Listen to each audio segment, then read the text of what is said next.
Yo, I put it like wow, this that sound. These oaks don't work hard like me, I hope they know by now. Bayo Bab, stand my ground. Bro, these money trees go overseas like Percy Tau. I make sure you stay around, quiet when I'm under loud. No negatives allowed, me and positivity took a vow. I always play to win, don't anticipate loss. Mind always in the clown, my boy. Never think about the drop, never ever ever think about the drop. Welcome to it, sports fans. It is the MKT Show. I'm MKT. Looking forward to a great show today. Listen, I've had a good morning already. I went out for my classic middle-aged person walk before I came into the studio this morning. Feels really, really good. Reminds me of a man called James Earlsley, who's also in the walking game. Really, really enjoying that whole thing. Plenty happened on social media, in the football world. It's all happening everywhere, all the time right now. And joining me is a man who is enthralled by it all. Man City are getting stronger, so his club is getting weaker, although they're just the noisy neighbours now. Senzo Satebe, Senzo, your thoughts? Jack Grealish has just done the right thing. I don't know if it's the right thing. Only time will tell. But I'm not the noisy neighbour. We all know who the noisy neighbours are. That's why they're doing the most right now. But hey, we'll see. Man City, hey? I mean, the rich get richer. Yeah. Hey? They're like lottery winners, you know. Yeah. They won a tenderpreneurs. What's a tenderpreneur? Not everybody knows. A tenderpreneur is a guy that wins the tender and he just balls out. Yesterday he was driving a Polo, then tomorrow you'll see him in an M3. And same way he'll won it, he's gonna lose it. But they don't do the work, so we'll see. All right, tenderpreneur vibes. Man City, you're saying. All right, dude, we got plenty to get. I want to talk Grealish. Yeah. I want to talk a little bit of Chelsea. Yeah, I want to talk. We'll do some social media, and then there's always been a thing with Dutch football, and maybe you can quickly touch on it. Is why can't they win? The perennial underachievers. I've got a theory on why. On why. And, I know, and I'm interested to hear it. So it's a stacked show, bro. Okay. Good to have you here. Nice Likewise. swag jacket, swag headlines. Thank you very much. You know, you have to keep up appearances because you gave me a very stern talking to the one time about. So hey, man. Yeah. I heard you once the first time, so. Man, this guy. All right, that's Senzo, folks. Every day it's something with this guy, and you just gotta love it. Yeah, I love the energy. And he says, for the first time, maybe ever, he has listened to something I had to say. But the man looks good. You can't deny that. We got a stacked show today. We'll start off. We'll talk Villa. We'll talk Chelsea, the social media, and the Oranje. Well, what is the deal there? They got another new coach, who's the new old coach. What a situation. All right, all of that and much more coming up after this.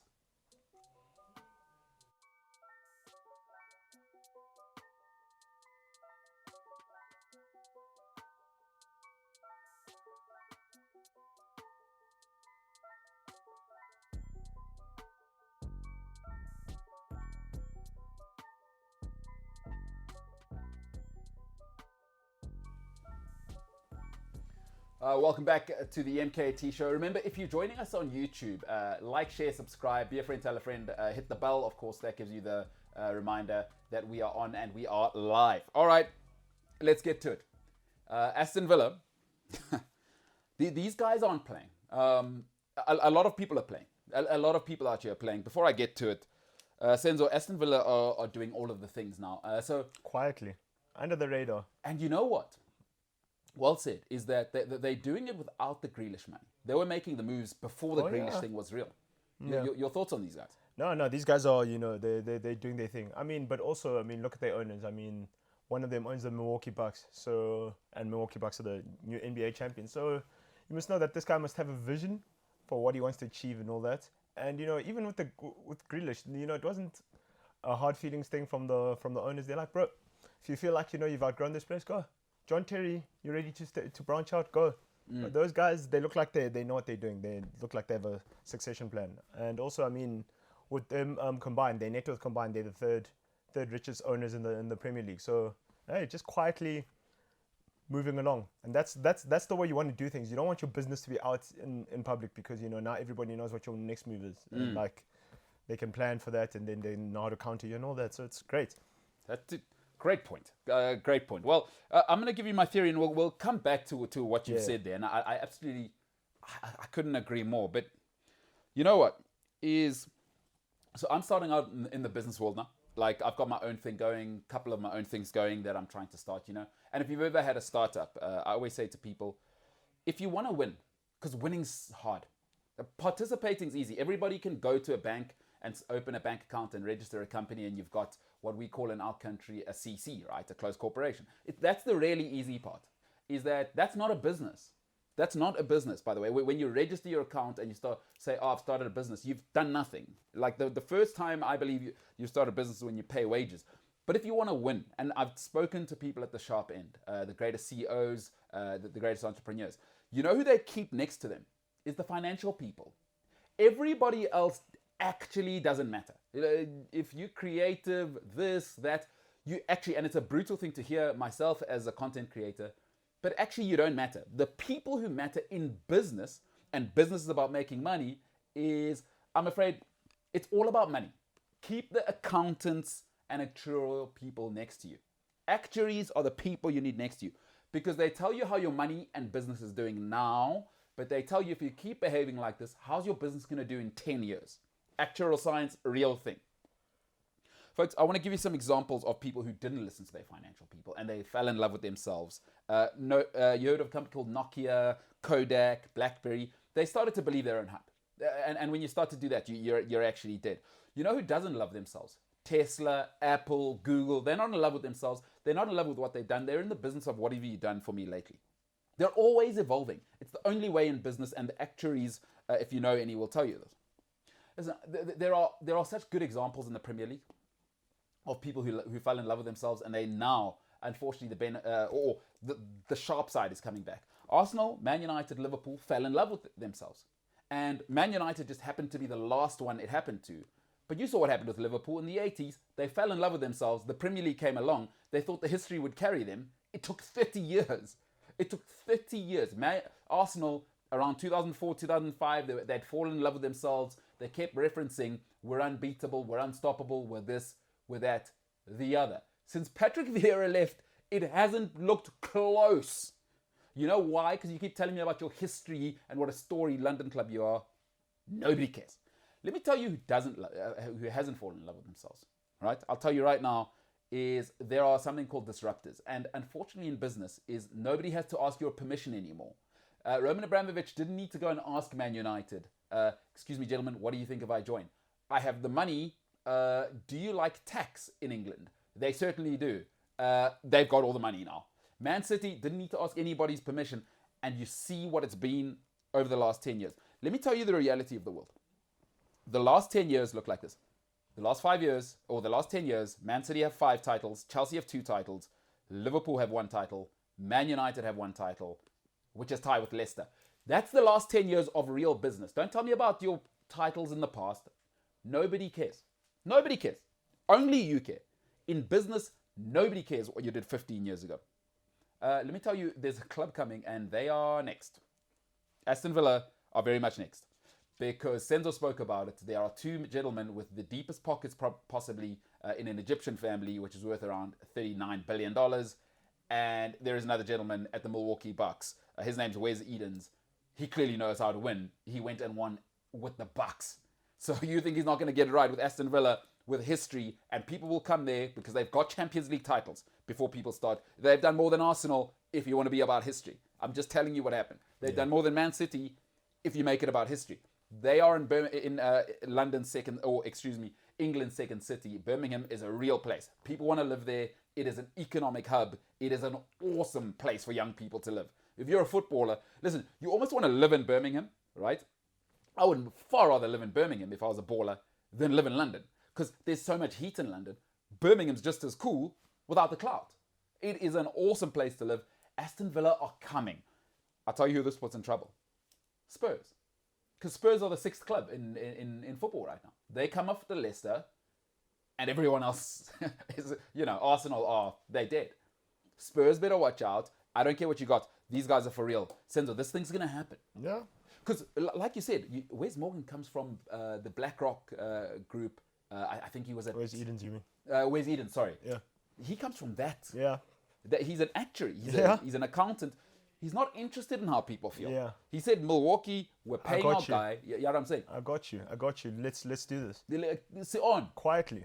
quietly, and like now, but the Bucks are something to be taken seriously, and now he's doing the same thing with Villa. I mean, just look at the signing of Danny Ings yesterday. That front line takes them to potential. It should take them to Europe. That front line now. Because they're better than West Ham, right? Yeah, they've got more goals in them than West Ham now. Yeah. So hey, guys, they're serious. They're serious.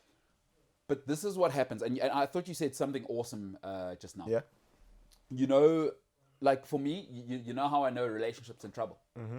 When I hear a lot of noise from a relationship and people start telling me how much they love each other, Yes. I know you're in trouble. Like if you, because now you're trying to convince me that you love each other. Absolutely. Why?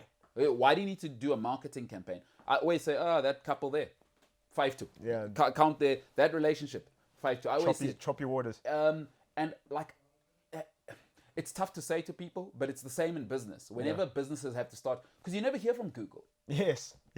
When was the last time you saw Google advert? You don't. No, because they're busy at work. It sells itself. Bro. It sells itself. Exactly. You know what I'm saying? Yeah. No, YouTube don't advertise on TV. They don't need to. No, because they're at work, puppies. And it means things are going well, right? You've absolutely nailed it there. The way they've conducted themselves at Aston Villa, it's like Leicester. You never ever hear. It's how United used to do it back in the day. Don't tell us what you're doing. Show us. You know what I mean? Yeah. And you've just triggered me there. I have to tell you because you've just said the magic words. So my ex-girlfriend used to say this, right? If I say I love you, she goes, stop telling me you love me. Show me. Absolutely. Because you're the culmination in life of not what you say. Because we all love ourselves, right? We all love ourselves. I'm good. And why did you do this? Why did you do that? Hey, I'm disciplined. No, you don't. Show me your diary from when you wake up. Because that's who you are. Absolutely. And it's brutal. But Aston Villa are what they are now. Absolutely. They are real. Of course they're real. Like this is real. Doug, who's the kid they got at holding mid from Brazil? There, Douglas Costa's the other guy. But Douglas. Yeah, Douglas. Yeah. You know who I'm talking about with the crazy hair. Yeah. I mean, they got McGinn, who's. But look, they got Martinez from Arsenal. Talk to me about that. Martinez is like, I'd rather go there. You know what I mean? And also the thing is, you also mentioned it earlier. They have a pedigree. They've got a European title or two. So that means they've got a pedigree. You know, they're not a small club. They're not a small club. And this, people should fear it. They should fear it. You've just brought up probably the biggest unreported story of last season. And I'm not saying this because I'm being glib. When they let Martinez go after the season he had at the end to take them to the FA Cup, I was like, Mikel, what are you doing? That guy there is the keeper you want. Your number one. Because he wants to play football. Yeah.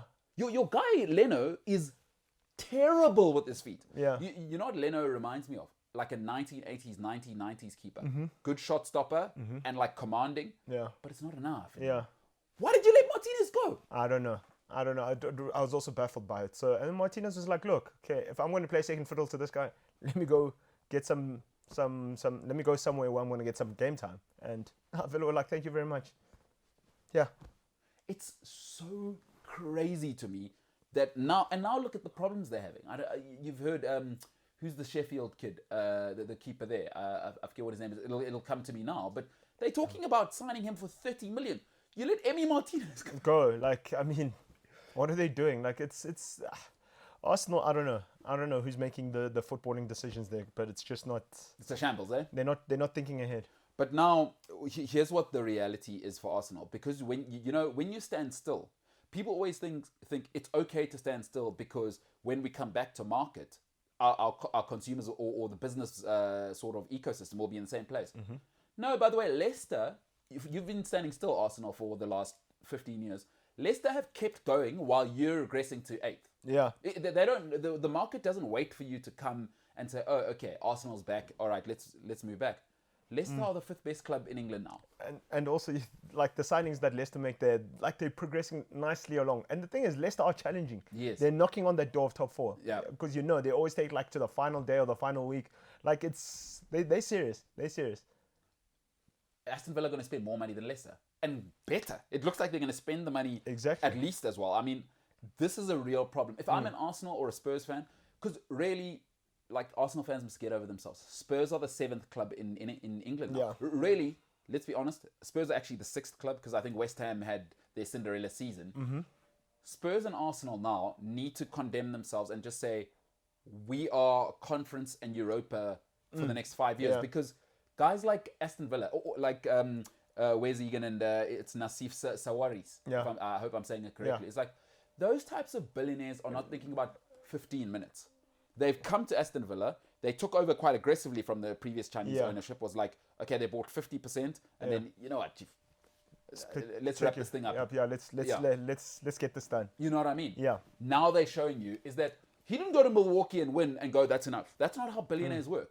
And also, They want more. You know what I mean? They want more. They're coming for everything. You know what I mean? So like, those guys already like it's a chess move. It's calculated. They know what Villa probably know what they're going to do in 5 years. They've got that strategy. So hey, it's good to watch it unfold. Watch it unfold. But I'll be surprised if Villa don't make it into Europe this season. Top 7. Top 7, including Conference League. So obviously, I think the top 4 isn't going to change.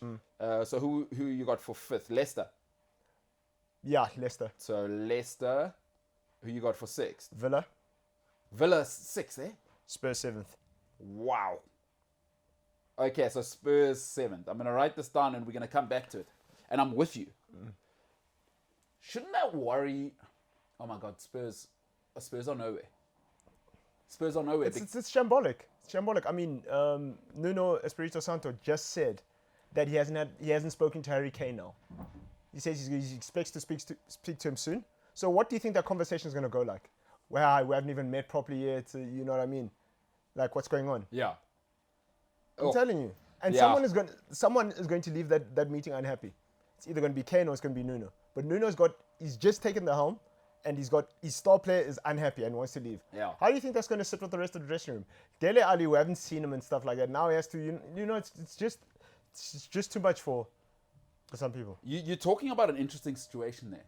If you are the ownership at Spurs, because that's somebody who I worried about in the beginning anyway, when they paid him the first contract, like, Dele Alli, what is going on with him? Is it because now it's clear it's not a Mourinho thing. It's not a Mourinho thing. It's a him thing, and it's something that he needs to work out. Or like, if you need to take time away from football and sort it out, like I don't know how Spurs go about fixing that. But what is the report there? Because is he just about that life and he just like?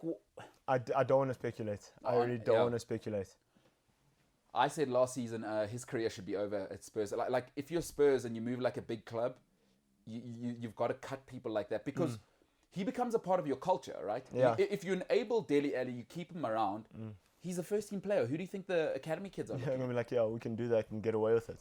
And that's not how you win. Yeah. Because you see, even at United now, I can see where Ollie's taking it. All of the swag guys, I'm telling you, the Pogba thing. If I don't think he's going to last till the end of this transfer window, but if he does, that's the end. We're not doing that. It's Pogba's the last guy, and I'm really keeping an eye on your new mate Sancho there on how that actually how he works. conducts himself. Because Ollie seems like he's moving back to that United way: is black boots, get a haircut. You guys have had your fun. You know what I'm saying? Bring it back, reel it in. Because that's how you win. Like investment bankers win. They work in cold, horrible offices. Black suit, grey suit. And everyone's a 0 and a 1. Like, yeah, exactly. I know in football we romanticize it, but that's how you win. Like, the data-driven guys are the winners. We're not interested in how talented you are. Is do you fit into the team to make us better? And Aston Villa seem to be doing it that way. Like, slowly but surely. Like, how did they get John McGinn? Like he should be at Man United. That's a rabbit out of a hat. I'm sorry, John McGinn, and I'm not sorry. He's way better than Fred. Like way better than Fred. I take him at Chelsea. He's better than, as far as I'm concerned, he's better than Jorginho. He's more useful. Maybe in European football, he's less useful because Jorginho's got the technical side, and in European football, the high press isn't a real thing, which is why I think Jorginho does so well in international football and Champions League.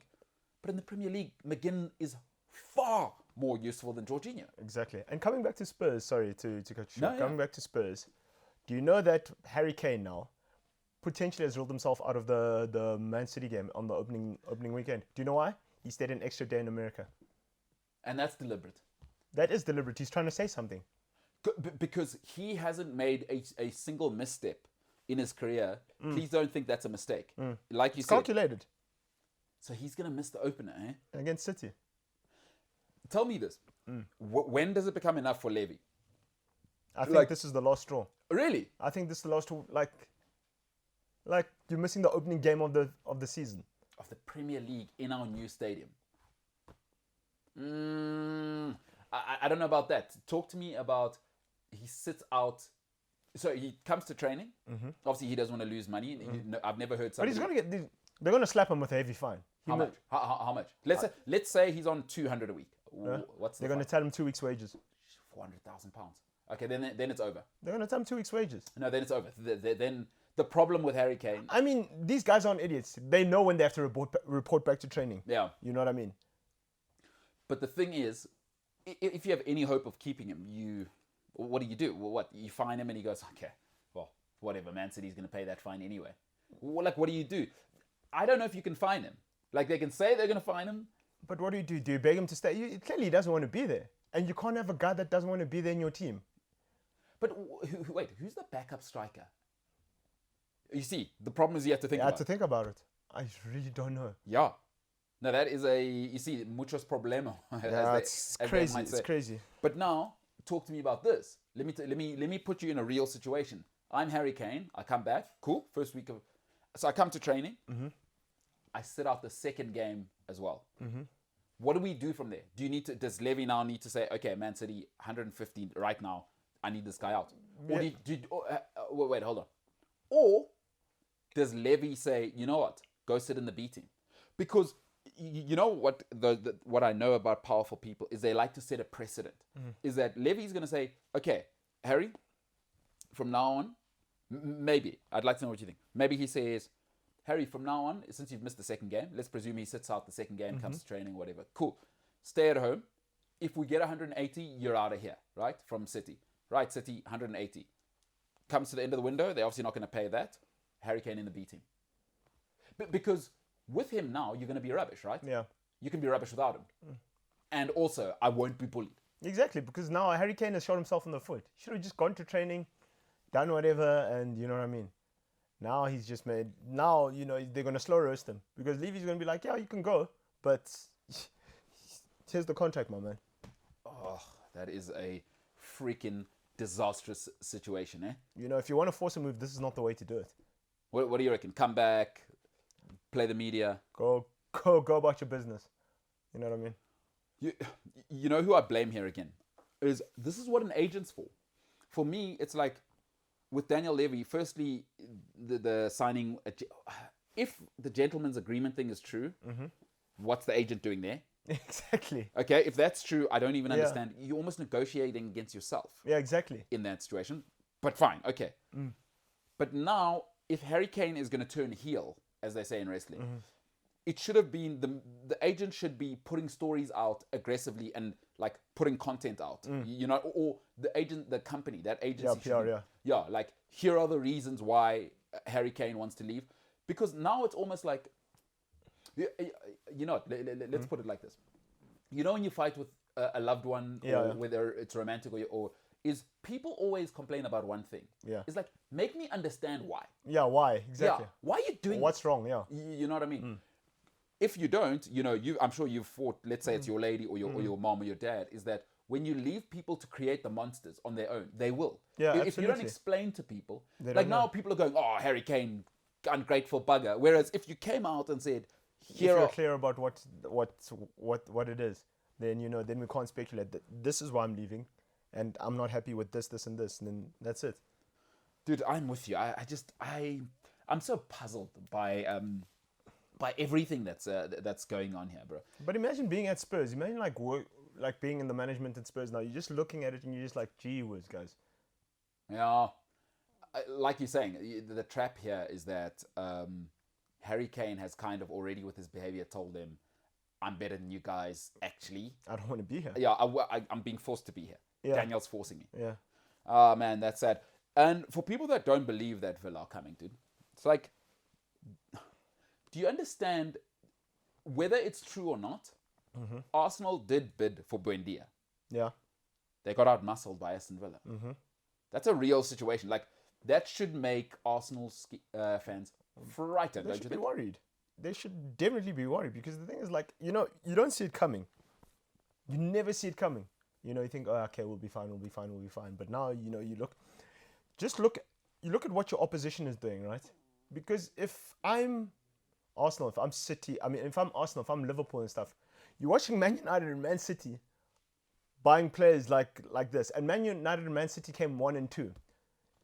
If us as 3, 4, and 5, we're not doing anything, we're like, geez, like now these guys are, they're putting the foot on the pedal. So like now Arsenal must be like, yo, football's leaving Arsenal behind. People do this in their own lives all the time. Like, I'm not a romantic, and I don't say it to be cool. Like, I don't believe in romanticizing things. I want to know exactly what's happening. Yeah. Arsenal, and I'm not being funny, but United did this, right? It was like, you shouldn't have fallen in love with yourself with the Fergie situation. You should have been cold with Fergie as he was with everyone before, but you weren't. You fell in love. Let him pick the coach. Why is he involved? It's not Ferguson FC. Yeah. It's Manchester United FC. Arsenal romanticize themselves big time. Stop telling me about your trophies, dude. I've never heard Google saying, you know why we're better than Apple? Because look what we did 15 years ago. Yeah. No, Google will tell you we own YouTube. Or whatever it may be, right? It's like, now, chief. We're about to hear now, yeah. Stop falling in love with yourself. And Aston Villa just look like they are mean mothers and they're ready to do the same, bro. Let's quickly talk about this weekend. There is a little situation called, like, it snuck up on me. Do you understand that the official opening of the Premier League happens this weekend? Well, it's basically the Kitchen Race. It's the English Super Cup. How are you feeling? City are going to do it. Well, besides that, I had a message on Gareth Cliff's show. This is Gareth Cliff, by the way. This guy. This is Gareth Cliff here. He's Dude with the blonde hair. You may know him. Yeah, Lego hair. This is actually his real hair that we're using on this. Yeah. I said to him, goodbye to all of my friends for 10 months. Like, sorry. Like, you're gone from my life now for 10 months. On the weekend, if you want to see me, between 8 and 11 in the morning, South African time. Otherwise, Nzogbon. I can't right now. The Premier League's back, dude. Yeah, but we're back. Oh, you're as juiced as I am. Oh, yeah. Oh, yeah. You know what it is. Dog, it's the greatest show on earth. And what people don't realize is, I don't mean just for Chelsea. I watch every game. I will watch Norwich against Brighton. I'm watching that. You invested. Yeah, all right. Aston Villa, they are coming. Remember, like, share, subscribe. Cliff Central Sport across the platforms. Cliff C Sport on Twitter. My name is MKT, ladies and gentlemen. This is the MKT Show. See you in a bit.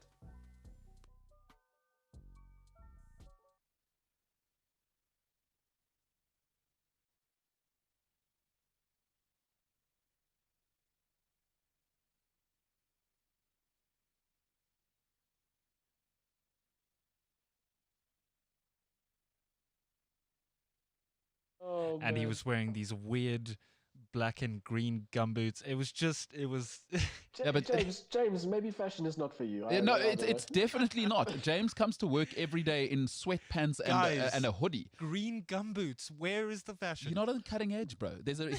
He lives in Monaco. You live in Johannesburg. Exactly. Like who the hell? This is the world melting down. The proletariat daring to tell Sir Lewis Hamilton how to dress. It's unbelievable. Yeah. My favorite so far was his camo dungarees. I quite like those. Hey, Lewis is doing it, by the way. He is. You'll either love him or hate him. There is no in between. But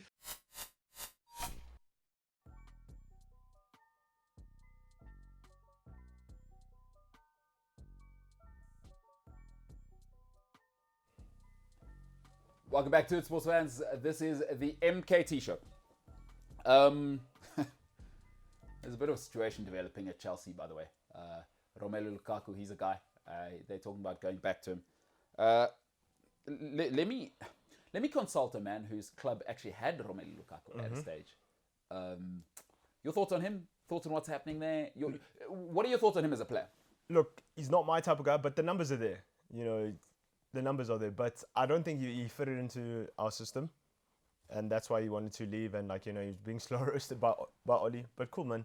I mean, kudos to him. If he wants to go, he wants to go. And if you're not getting game time and a guy of that stature, I mean, also look at his goal scoring record for Belgium. You know, these numbers there, he went to Inter and he did the business and whatever. I just don't see why Chelsea would go back in for him unless they've got a bigger plan. So, I don't know. So when you're saying he's not your type of player, he's not like for me. I think his first touch is too heavy, and like for me, he doesn't.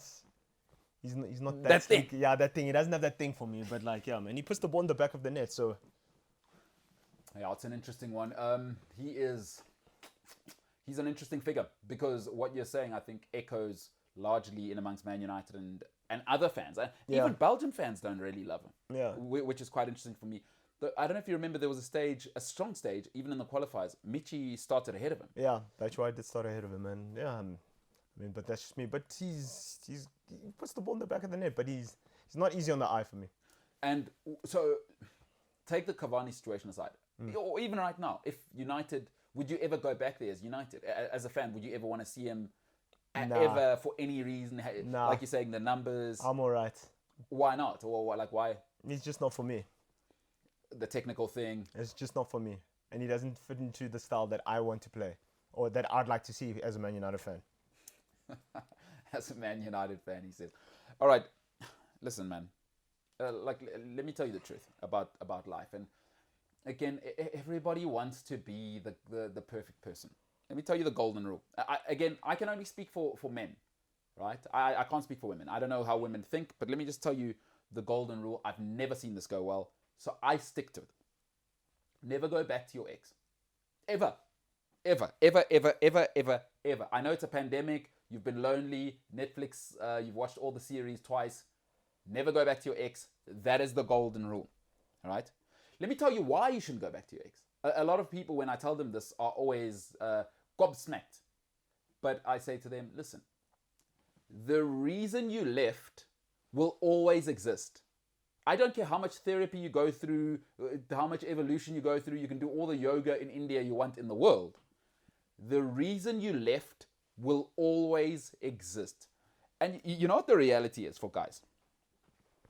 Chelsea have just made the classic dude mistake. If you've seen your ex before, doesn't she always look better on someone else's arm? Doesn't she always look better from afar? Because men are ego creatures, right? We are ego creatures. It's, oh no, look at her there. She is beautiful. But you forget that actually she was a nightmare getting drunk on Sundays. You wash that all away and you go, yo, maybe I was the problem. And you convince yourself. I'm telling you real things that are happening in real life. When your ex gets with somebody else and you see her, she looks unbelievable.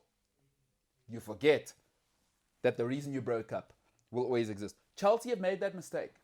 And they're going to do it, and it's going to get ugly because he's still the same guy. It's just that he was with somebody else, and you saw her shopping, and her hair was looking on fleek, and now you thought, oh my goodness, I have to go back because you're lonely and bored. Chelsea have made this mistake. Let me tell you something. Folks, I told you yesterday, big fish, small pond, big fish, big pond. There are these two types of people in life, and you see them all around you at work. Romelu Lukaku has shown me that he is the latter. Lukaku looked great at West Brom, at Everton, at Inter. What did he look like at Chelsea and Man United? Because it actually looked the same, right? It looked exactly the same. Because you know what? When there's no pressure and he's not carrying the team, it looks awesome. Why? He's a physical freak. He's a specimen, and they build it around him. Now, Romelu, at the top, you may have one chance a game. There may be a crucial touch that at Manchester United, because they don't build it around you, is they say there's a crucial touch, a crucial first-time cross. He doesn't have it, and at that level, that's all you've got. At Everton, we'll keep passing it to you, we'll keep feeding you, we'll keep funneling you. Where's your second and third dimension?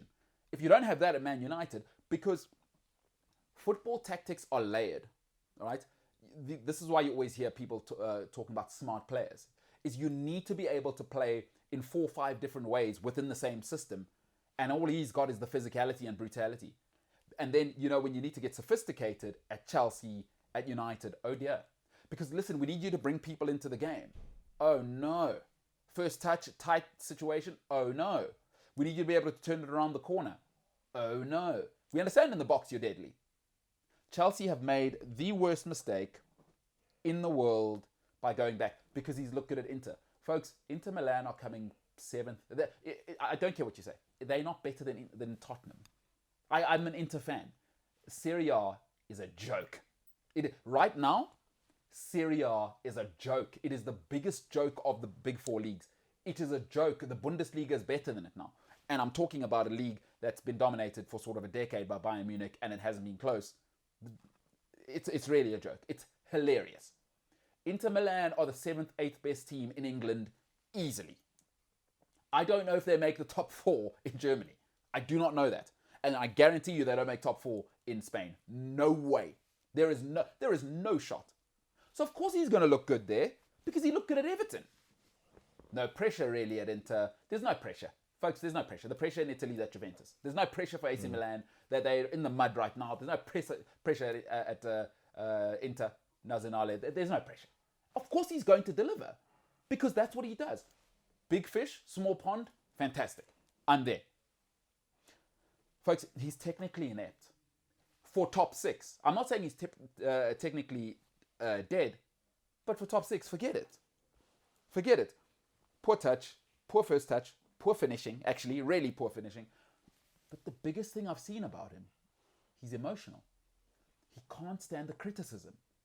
If there is one thing I loved about Mark Hughes and Didier Drogba and Eric Cantona and all these guys, it's not their talent. It's the bad season and the criticism is piled on top of you. And then what? Because I watched the guy from Cameroon. Maybe you've heard of him. A guy called Samuel Eto'o. Folks, when your ego is bruised as a man, it is so difficult. Pep Guardiola told him, you know what? Not only are you not good enough for me, but I'm going to pay money for another guy and swap you for him. Samuel Eto'o said, no, I'm going to Inter. I'm going to play left wing. And we went and won the treble. Romelu Lukaku, there's no way he could ever take that kind of criticism. No way. There is no way. And that bothers me for a top club like Chelsea. And what it tells me is maybe the administrators are not as smart as they think they are. Because, since I don't know what they're seeing there, dude. I don't know, man. That's a tough one. But you hit the nail on the head. I mean, at Chelsea and United, like, whenever they laid into him by criticism, he just lost his mind. And I'm just like, bro, just put the ball in the back of the net and people can't say anything about you. But the biggest thing is, you're right, he's not a technical guy. He's not a technical guy. And also, I want to see how him and Timo Werner, how that dynamic is gonna work. Because I mean, Timo Werner also, you know, he creates a lot of chances. Like, he can play any kind of game. Sure, the goals aren't there, but I feel like when Timo Werner starts to score, guys, we're all in trouble. We're all in trouble. So yeah. Now, for me, because it sounds like an agenda against, you know, it sounds like I'm the ex who's going, you ain't nothing. Yeah. But I'm not. Like, I've seen enough now. You know, when he had the chance to really shut my mouth was for Belgium in the Euros. Like, international football's easy. Yeah. Like, where was he in the Italy game? Like, when we need you, pal. And now it's become a pattern because where was he at the World Cup? Yeah. And at the World Cup, you got no excuses because Hazard was fit and playing. So now, where are you? In those moments, you know who the king was of Wembley, you know very well. Didier Drogba, Yes. right? That's his mentor. He's not that. No, he isn't. Because sport is about moments, right? It is, Drogba used to, cometh the hour, cometh the man, is Mr. Cup final. Champions League final. Countless FA Cup finals. Like, it's... Champions League final, the 5th penalty at Chelsea. Like, no questions of who's taking it, But what's I happening. see the penalty, guys. 87th or 88th minutes against Bayern Munich at the Allianz Arena. Thank you. See you later, Manuel Neuer. We're taking this thing into overtime. I said to guys in that game, I remember watching it with my friends, because I was actually in Luzhniki for when Chelsea lost to United, the classic John Terry. But I said to guys in that Bayern Munich final, by the way, Ryan Bertrand and Salomon Kalou starting in that game, believe it or not, Gary Cahill. Well, it's a ridiculous win. Yeah. But I said, no, Drogba hasn't had his final moment. Because in the final, I knew. Drogba. Didier's the guy. That Drogba, final. Yeah. There's no way he's not slapping a ref or it's or, a disgrace. Or slapping Vidic. It's a disgrace or Yeah. a hat trick.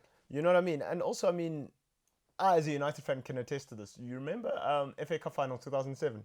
What did Drogba do to us? Dagger. Dagger in extra time. I was like, Didier Drogba does what he does. Lukaku can't also say, I haven't had the chances. It's like, when you've got Chelsea early as a platform, right? Look at Mason Mount. Yeah. Like, okay, no. So you want to be here like that? I'm going to take it and run with it. Rashford at United. Taking it. Greenwood. In a pandemic. Exactly.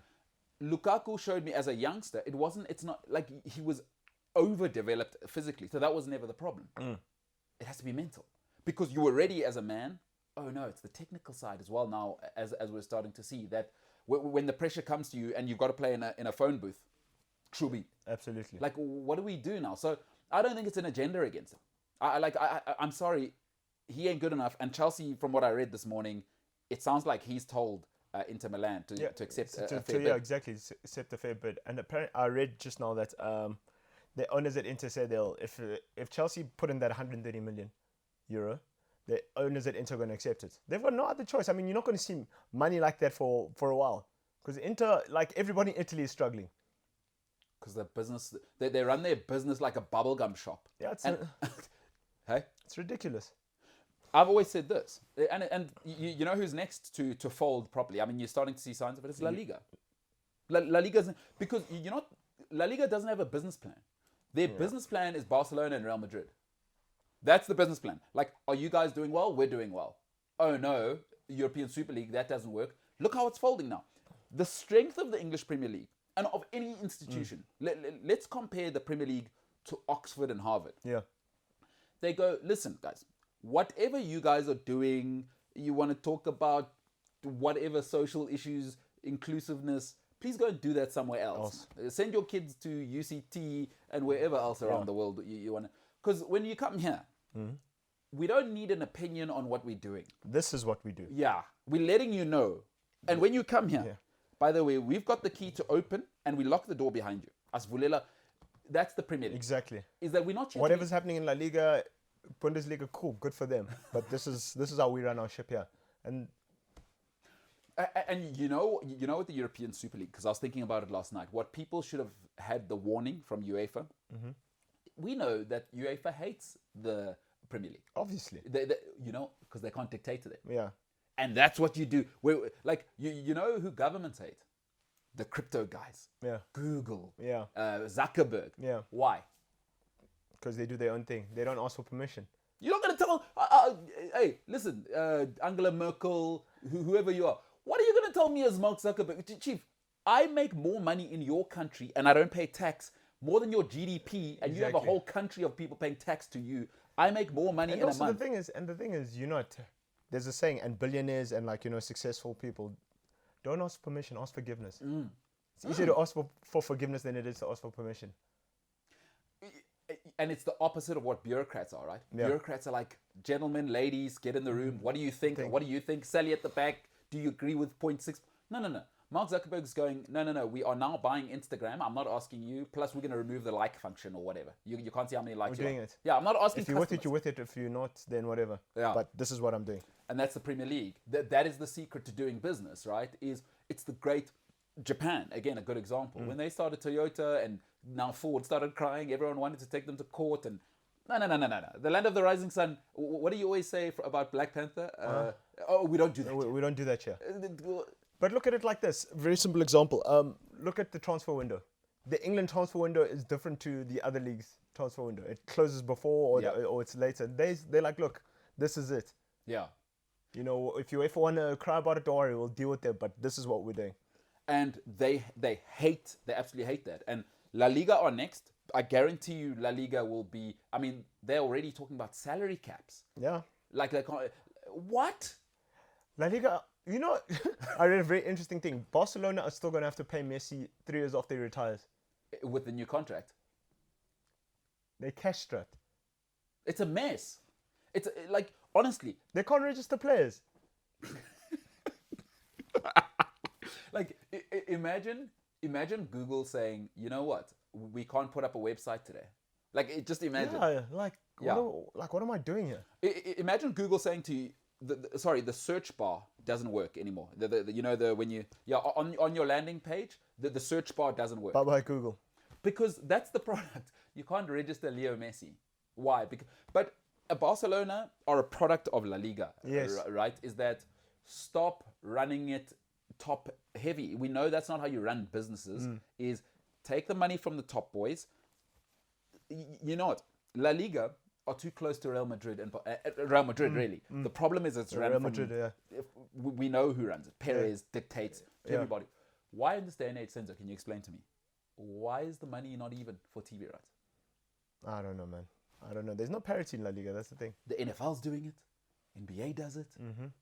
Premier League League's does doing it. it, yeah. Do you understand? Like, I think people don't understand this. The team that gets relegated in the English league purely off television money gets more money than Real Madrid. Yes. Than the winner of, or it would have been Atletico last year.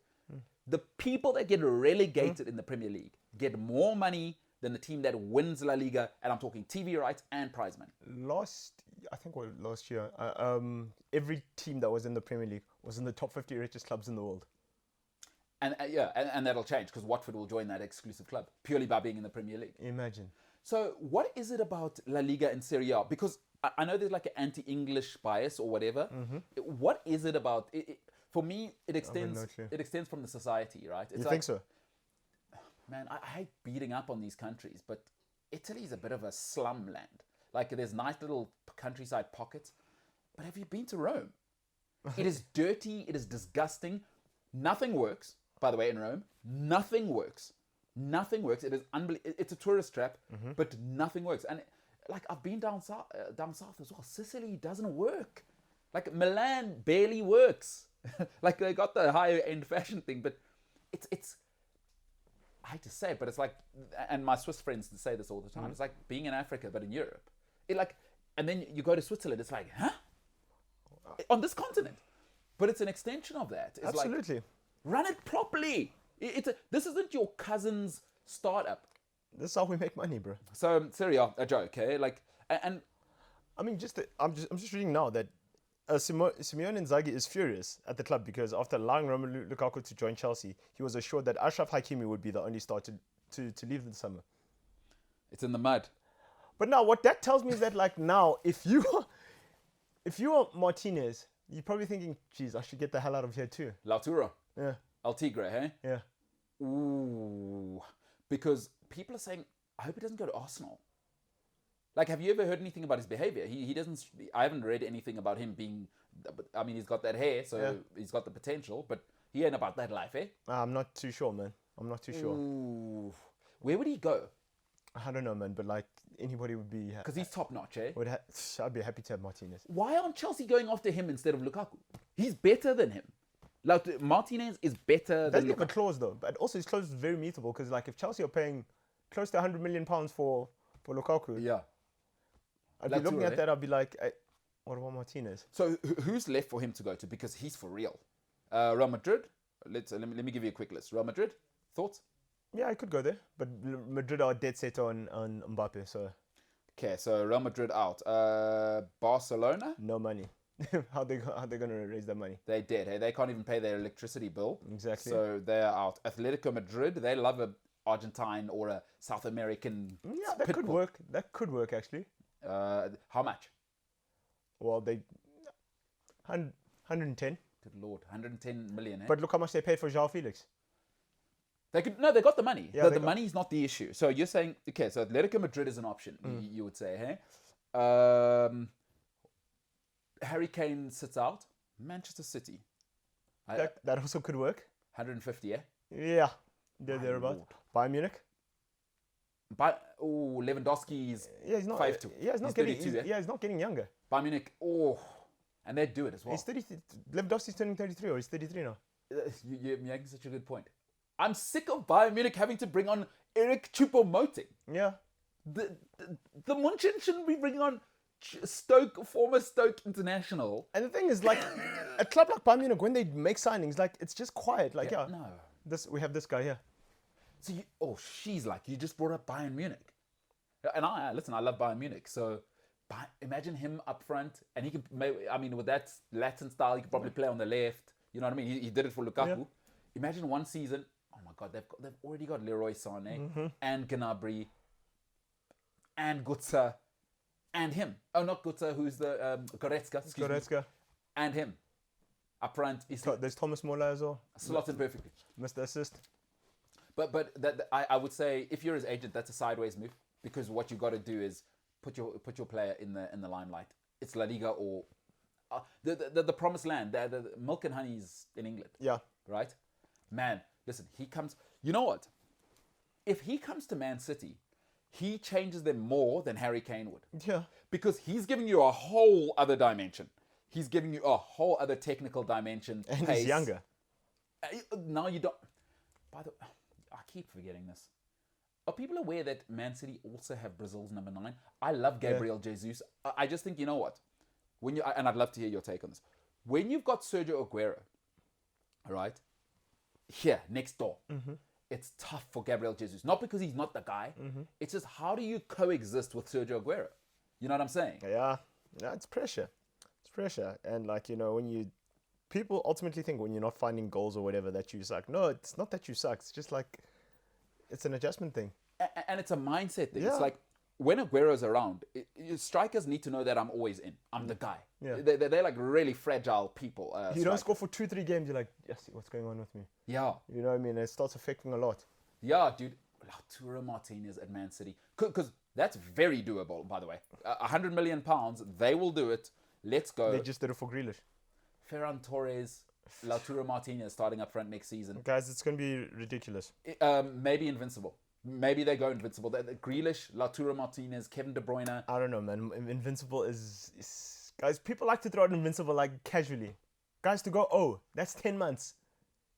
They're going to do it. Nah. Okay. Not invincible. I will make... So we already have a bet, by Yeah. the way. So we know what our other bet is on Man United. They have to finish 10 points or less behind and be top Top two. And we'll work out what the... All right, let's have one more. If Manchester City get Martinez, they're going unbeaten next season, right, is what I'm saying. And you're saying no. All right, what do you give me? Okay, well, what do I have to give you? Double or nothing. Double or nothing on our other bet. So double whatever you drink, and I'll be getting... Double. In fact, I'm getting a coffee machine. Why not? At this stage, if it's double that, I might as well stop saying I want the coffee I drink. Buy me a new coffee machine, really. Cool. Double or nothing. Double so or you're nothing. saying no way, Jose. Guys, Invincible. You guys throw out Invincible very casually. But here's what you're not listening to. Okay, Ferran Torres, your thoughts on him? He's world-class, generational talent. Third choice. He's the third choice option on the left or the right, because when Grealish comes, Grealish is probably the second option, because for whatever reason they're going to start Sterling. Okay. Okay, I think Sterling might leave, but would you say Ferran Torres will get in ahead of Sterling? Is there any No. Okay, would you say he'd get in ahead of Grealish? No. So, okay, and maybe he's the fourth option there because there's a young guy with blonde hair. Phil Foden. Let's go to the right. Riyad Mahrez. Does he get in ahead of him? No. Bernardo Silva. Does he get in ahead of him? Maybe. Ahead of Bernardo Silva. Bernardo Silva's falling down the pecking order slowly but surely. And you saw against in the Euro, like he didn't really bring it for Portugal. Wow. But listen to that argument. Listen to that problem. But should we have Bernardo Silva as our second option? Not should we have him in the team. Yeah. Should we put him in the squad this week? Yeah. That's scary, but I don't know. Invincible, guys, not invincible. All right. I'm saying not invincible. if they get Martinez, if they get Lautaro Martinez, they're going invincible. They will not lose. They might not even lose a pair of socks next season. Forget about a football match. All right. We'll see. Lautaro Martinez. Listen, they get El Tigre. That's technically speaking, folks, he's probably about as good as you'd want right now in European football, in maybe global football. The technique is sick, and the mentality, it's that dog mentality. El Tigre, he is the second coming, and I think he will fulfill that nickname, taking it from Falcao. Remember, if you're with us on YouTube, click that one. That means you like this show. If you don't like this show, I really don't know why you're watching it. It makes no sense. This is not a prison. But shout out to you for watching us. Senzo's handsome face and me being alive, I guess, is something you're into. This is the MKT Show. Much more coming up after this.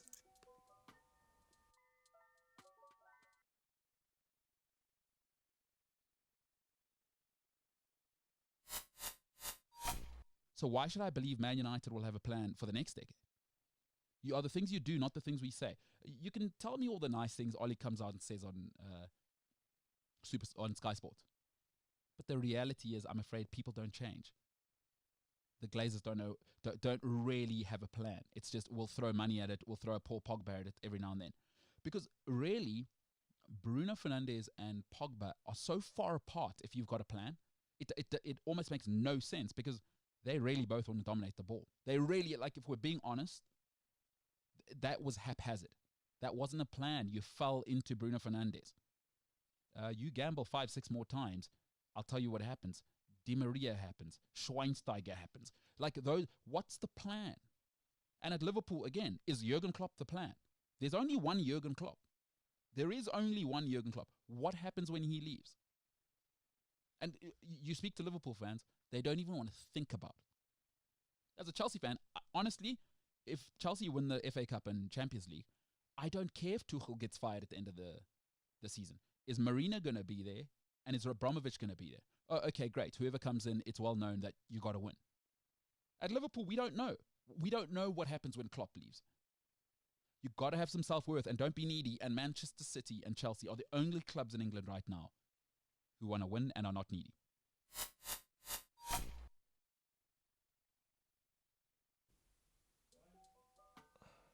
Welcome back to it, the MKT Show. I've got a little story from last night. I had a business meeting last night online. I have a little story for you. So last night, I'm sitting with somebody who organizes like music festivals. This is the MKT Show, by the way. If you're watching the show, you know what you're watching. This person who organizes these music festivals, she says, let me show you this poster that I got. And there was a poster, and in the top left corner, it said Lil Baby. And I said, oh, you're going to have to cancel that person because I don't know pop culture. And, you know, I work with young people, so it comes up a lot. And she laughed at me because she's older than me, I'd say by 5-6 years. And she was like, no, that's the Baby. Mm-hmm. And I made that classic era, and she had a laugh. Senzo, your thoughts? Yeah, you're an idiot. I said, Lil Baby, you're going to have to let him go. Different guy. Different dude. Do I know any of Lil Baby's songs? Highly doubt it. Yeah, so Lil Baby, different guy. Different guy. What's his sound? What's happening with him? What's rap, dog? But what rap? Mumble, what do we do? Yeah, mumble a little bit, yeah. So, and the Baby was? Same thing. Okay, so they... Same genre of music, but like...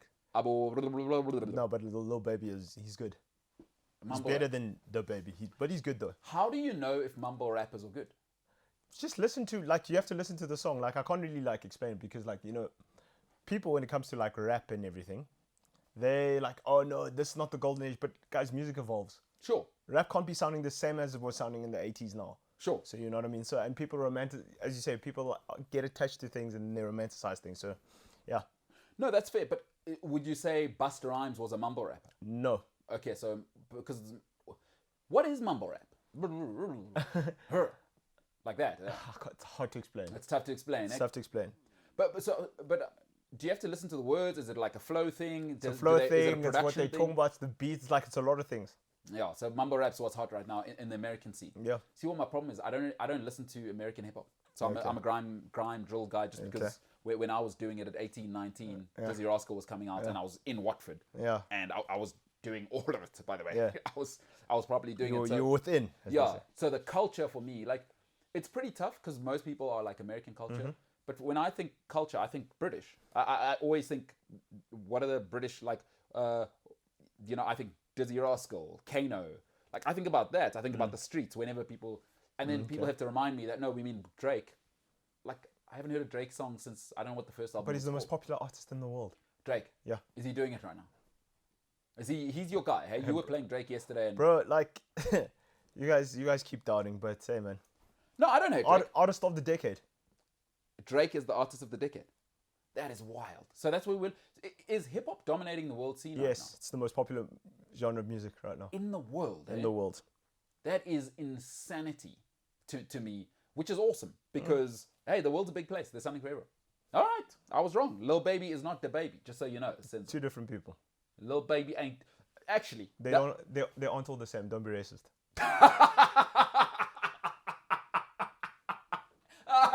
Don't be racist. Hey, a baby ain't a baby because Lil Baby ain't the baby. You know what I mean? Exactly. Lil Baby ain't the baby. That's how... You feel me, fam? Hey, you feel me? Lil Baby and Dub Baby. That's how you're supposed to say. Yeah. All right, let's move on. Speaking of which, popular things happen. Mostly they happen on something we call social media. It's a reliable source. It's always right. It's never been wrong. People are really calm on there. It's well thought out opinions, and it's the most reliable thing in the world. Social media. Or what you got from me, pal? Well, firstly, the Jack Grealish thing is happening. So about 6 hours ago, Jack Grealish to Man City. Here we go. Paperwork signed tonight between Aston Villa and Man City. £100 million, the final fee. Contract also signed until June 2026. Grealish will undergo his medical in Manchester on Thursday morning in order to complete the record deal. Jack Grealish going to Manchester City. I said it And yesterday. he's there in a Man City jersey. Is that? Oh, that Photoshop's unbelievable. Eh? Is that Photoshop or is that for real? No, it's Photoshop. It's got to be Photoshop, eh? Hey, you know what he did? He listened to somebody because he could have gone. Although He didn't listen to us. No, Clearly, he doesn't watch our show. which is ridiculous. I Yeah, mean, right. It's diabolical. But yeah, anyway. yeah, but it tells you what he is as a person. Exactly. You know, but he's listened to somebody because he could have gone the Harry Kane route. And if anything, he's the guy where the fans would have been on his side because he's so brummy. Like, he's so brummy. You know, like you saw in lockdown, he's still doing those things. Yeah. That they love him there. Yeah. You know, after he did some of his stuff. By the way, what people must realize about him is that the lockdown stuff, drunken driving, partying in London while being in a lockdown and essentially affecting his team's Premier League campaign, is that this is not his first discretion. Yeah. This is a list of, because when he was younger, trust me, I know people who know him. Woo! But you can see it. But Villa stayed with him. So he could have done the Harry Kane thing, and he didn't. Somebody talked to him because he's that type of.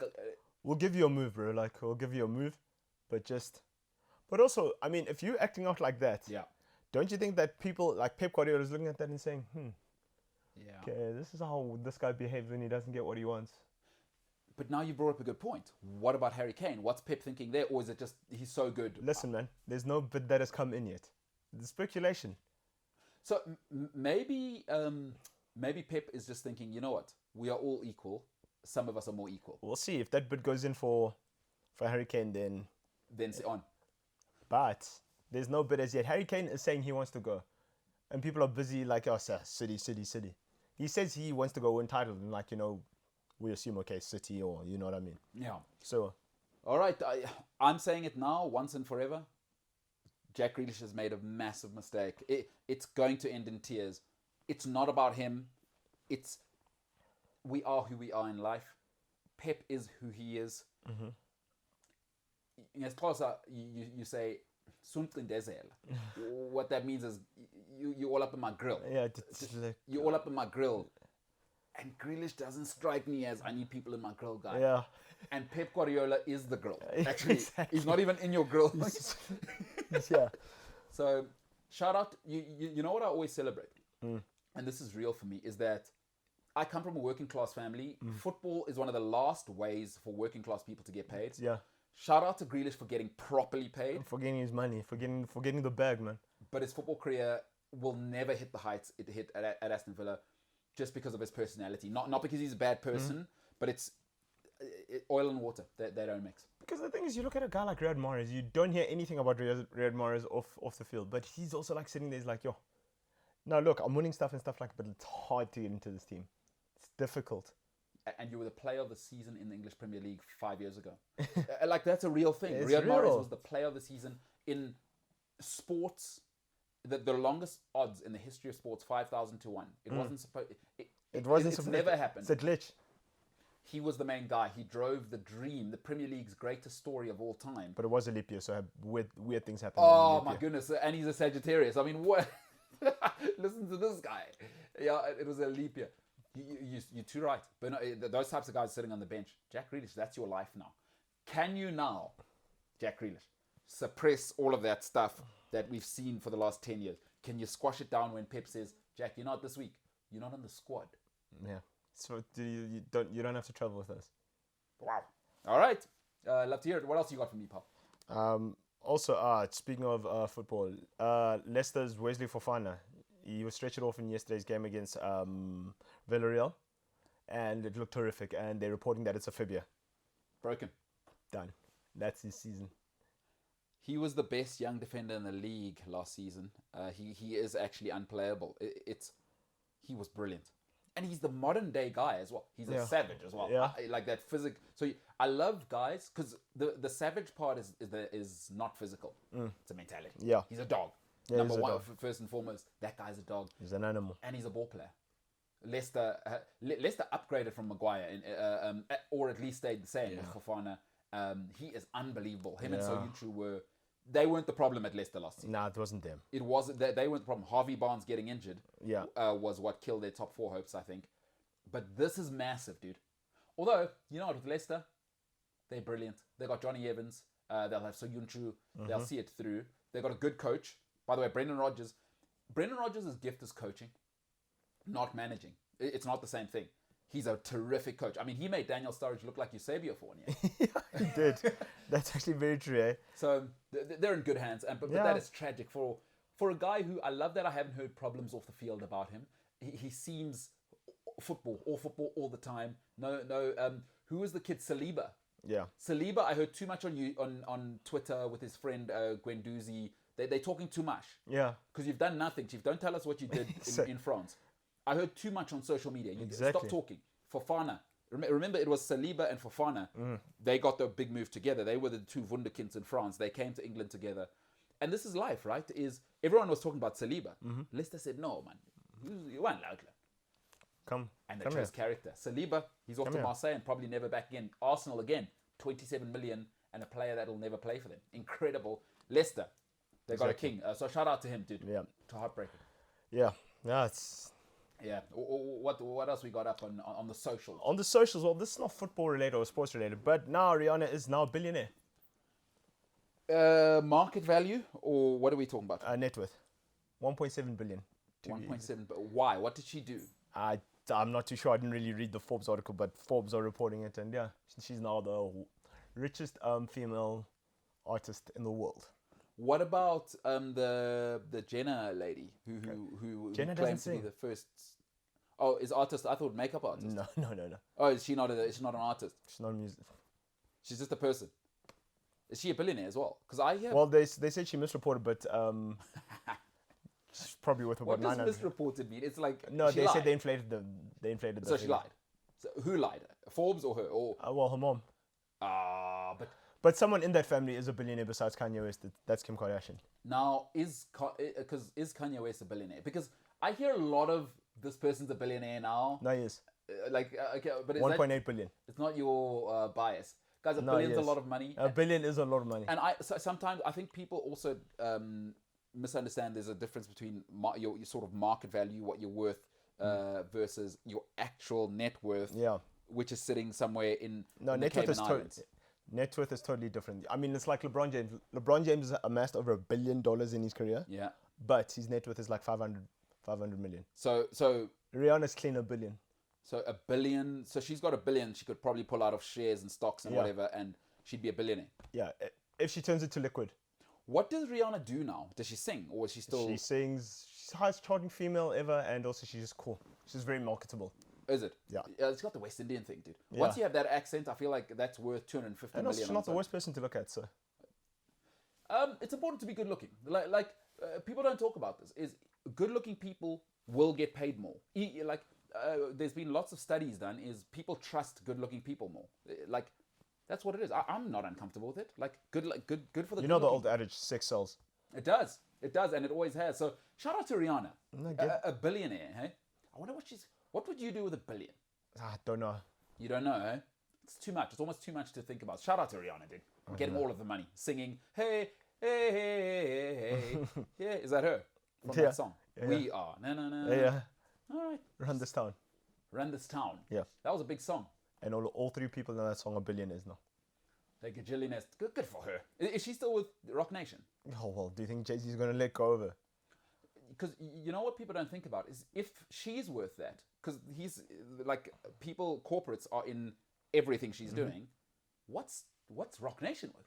Well, you see they're going into sport and stuff like that. Yeah, so Jay-Z must be... And those are Lukaku's agents. Jay-Z's doing it. Jay-Z's doing it. Shout out to him. So, but don't cheat on Beyonce again. I mean, hey, none of our Yeah, heroes... you're giving relationship advice now.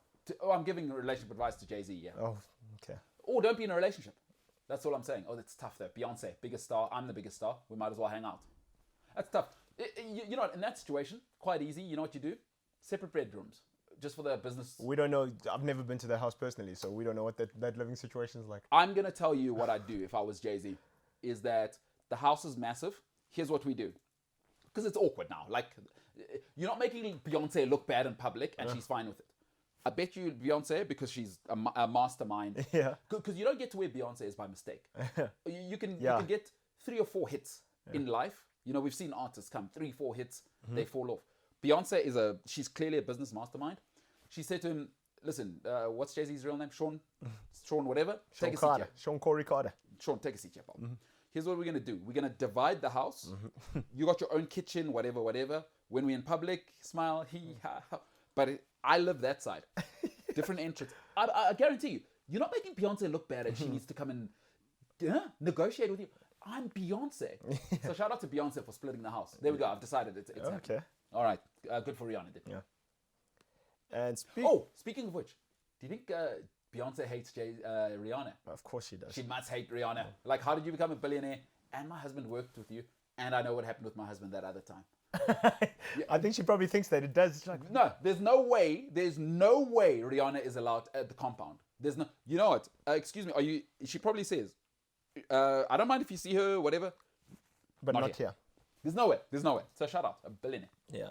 What else you got? And speaking of rich people, Bernard Arnault is yet again the world's richest person.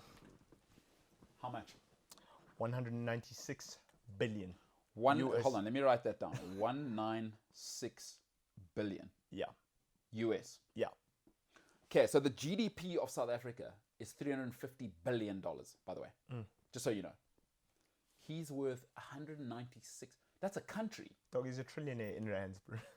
That's a country. So we literally the GDP of South Africa. So he's $150 million less poor than the whole of South Africa's agricultural production, tech production, whatever Cyril has happening, the iPad buying society. Yeah. That is insane. Good for him, bro. What do you do with all that money? What kind of business is he in? Well, he's in Louis Vuitton. Yeah. He's the CEO of LMV or LM. What's that? I know who you're talking about. Rupert's. He's actually good mates with Rupert. Yeah. Yeah, because Rupert's also in that bougie. Yeah. 196 billion reasons to smile every day. That is so much money. Like, you can't even fathom that amount of money. Although, you know what? Shout out to that to him. Like, I've got, I'm not going to express my sort of economic positions here. No one cares. Is that, wow. What do you do? What does he wake up in the morning and live for? Like, does he have charities? Like, I don't believe in charity, so that's a waste. Like, open up some schools, probably. He's probably got 4 or 5 schools he's opened up. I don't know, man. And then just keep, you know what? I'd high five myself every day. Yeah. Just be like, you're the man. He's probably got like a mold for his hand on his mirror. Yes. So you're the guy. You're the dog. No, it's the way to do it. But also, having said that, in my life, even when I've been doing well in life before this, I've never heard somebody say I've got enough money. No, I've never heard somebody say, you know what, this money, it's enough. You've seen Wall Street. Wolf of Wall Street. No, Wall Street Money Never Sleeps. Oh yes, which one? By the way, glad you opened that up. Shia LaBeouf needs to never act again because he tried to bring that whole franchise down. The original Gordon Gekko, by the way, Douglas wasn't supposed to get that role. Gets an Oscar, Gordon Gekko, but Charlie Sheen and the original is unbelievable. So I don't know which one you were talking about. So yeah, were you talking about Shia LaBeouf or Charlie Sheen? I can't remember which one, but they ask him what is your number, and he says more. Oh, more. Gordon Gekko, dude. Everybody wants more. Oh, Gordon Gekko, more. I'm gonna write that down. More. How much do I want? More. That's exactly what I used to say to my mom regarding cereal. Exactly. More. Well said, bro. Well said. All right, 196 billion. Fantastic. What else we got? Okay, and this is a bit of a sad note. Tyron Mings, he was speaking about, he was having to see a psychologist during the Euros. Mm-hmm. He says I did have a tough time in the opening, in the lead up to the opening game against Croatia. I think a lot more hardened to outside influence, but my mental health did plummet, and I have no shame in admitting that because there were so many unknowns about me going in the game. I was probably the only name on the team sheet against Croatia that people were not sure about, and that was something I had to overcome. When 90 to 95% of your country are having doubts over you, it's very difficult to stop intruding your own thoughts. If he's having, but that doesn't see, the line's so unclear. because that's just anxiety. Like everyone has Yeah. anxiety. I'm not The taking fear of the unknown, yeah. if he's like, but I don't know. You see, the problem with when people say mental health is it covers everything. It's now. broad. It's that like, wait, you just sound anxious about an incredibly intimidating situation there. That doesn't sound like mental health problems.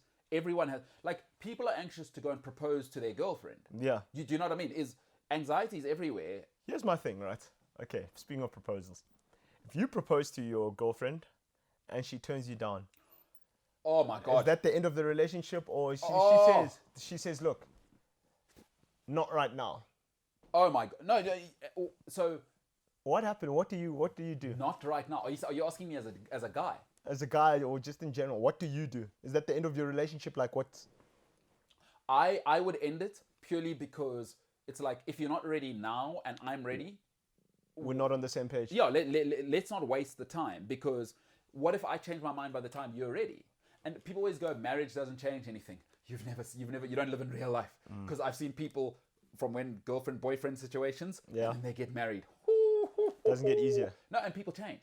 People change. Now I'm your wife, now I'm your husband. Yeah. People move differently within that Exactly. space. Oh, no, it's over for me. For me, you turn down the proposal. Let's shut it down. Because now we need Let's to not waste each other's time. control, alt. Yeah, Move to trash. that's it. There Yeah. you go. And you? I don't know. You know what? You can't say it because it's easy for me to say it. I'm not in a situation where that may arise. So I don't know. I think it would be smart for you not to answer that. I don't know, but genuinely, I don't know. No, for me, it's over. I've got I don't know how I'd feel about it. I really don't know. My ego's too big. It's like, okay, cool, that's fine. It means I'm not good enough for you. You've clearly got better options, or your head's somewhere else right now. And keep in mind, I'm not even thinking about marriage. I'm just thinking as a single person right now. No, my ego's too big. Keep it moving. Good luck in your new apartment. By the way, also, your stuff's already packed by the next morning you Your get back. stuff is already Yeah, packed. yeah. Sorry. Yeah. So yeah. Or my stuff's packed. We might be living in her apartment. Yeah, and it's just crazy. Yeah, what a situation. It's you're supposed to be having the biggest moment of your career, and you're just like, I'm falling apart. Yeah. Look, dude, I don't want to start diluting the mental health thing. It's like, just because you're having a hard day, it doesn't mean you have mental health issues, because we all have hard days. So Yeah. when mental health, it's, when the darkness, from what people explain to me, it's when the darkness comes, it comes for unexpected periods, right? And it's not an external pressure thing, from what I'm starting to read and understand. Yeah. The darkness is just in, right? Yeah, That it's yourself. darkness and the lights come over. I've never experienced it, but everyone kind of tells me the same story, where people see no point, and they can't even physically get out of bed. Yeah, you just like sit there and you're just like, it's like, what's the point? Like, I don't feel like doing anything. I don't feel like talking to anybody. Like, I just want to sit and exist by myself. I feel you. Which is very different from, I've got a very important soccer match to play. Like, sorry, Tyron, I don't know if he has the darkness, like, ooh, I've got depression and I don't know what the other sort of mental health real. Like, having a difficult football match to play, I don't like that we're lumping that with somebody who has depression. Yeah. That's not fair. But I don't know if Tyron Mings is doing that. But if he is doing that, I'd like to tell him that that's not okay, dude. You can't say, because the pressure of playing a football match, which you get paid £200,000 a week to do, is so much hashtag mental health. No. Because there is a little girl, a little boy, a man, woman somewhere lying in bed who cannot face the thought of making a cup of tea, or even being seen by the world. Yeah, exactly. Of being seen by the world. You don't want to do anything. You just want to exist in your own space by your. You know what I mean? You just want to switch your brain off. So I don't think it's fair. And it goes to another horrible conversation, right? Because sort of abuse victims. Yeah. You know, when people lie about abuse, is that it's because we've conflated people having a fight in a relationship with somebody who's getting lives with a demon, whether emotional abuse or whatever. Is that, no, Tyron, this is not the same unless you do have depression, or I don't know what, again, I'm not a doctor, so I don't know what the other sort of diagnosable mental health issues are. You're not allowed to say mental health in this case. It's, you know what, I had a crisis of confidence. Let's call it that. And let's be fair to the people, because when and this is why I worry about celebrities coming out now. You know what happens when somebody actually has mental health now? We're just like, he'll be fine. And I don't want that world. I don't want the world where somebody says, I'm depressed, I can't get out of bed, and then we say, But he normally sounds you'll see, like you'll see if somebody's going through depression, you'll see they start like also they really don't care. Like it's small things, like people don't care for their appearance, like they don't, like they just want to be left alone. Like it's a whole thing. It's like it's not cut and dry. Like it's very, but there are telltale signs. Yeah, and you know what? I want to be honest. I hope Tyron isn't in that world. Yeah. But I just hope it's not. I'm anxious about a football match. Yeah. Mental health, and now he's jumping on that hashtag bandwagon. No, thank you. No, thank you. But hey, shout out to him, dude. Yeah. And it's not weakness to talk about it. By the way. I like that he can come out and talk about it. He had a crisis in confidence. It happens to all of us. Obviously, I'm in a swag jacket, so I'll be fine. I'm never going to have any sort of crisis in confidence while I wear this jacket. Later, I might, because I get home and I get comfortable, you know, and I have to look in the mirror and look at this face and I go, oh my goodness, that is the best you're ever going to look. That is an extremely sad thing for me to have to experience. But Senzo's never going to have that problem, and you at home are never going to have that problem. So let's wrap things up. And listen, we got a little more to come on the other side. I'm looking forward to this one. The Oranje, what's the issue there? They had much more coming up after this.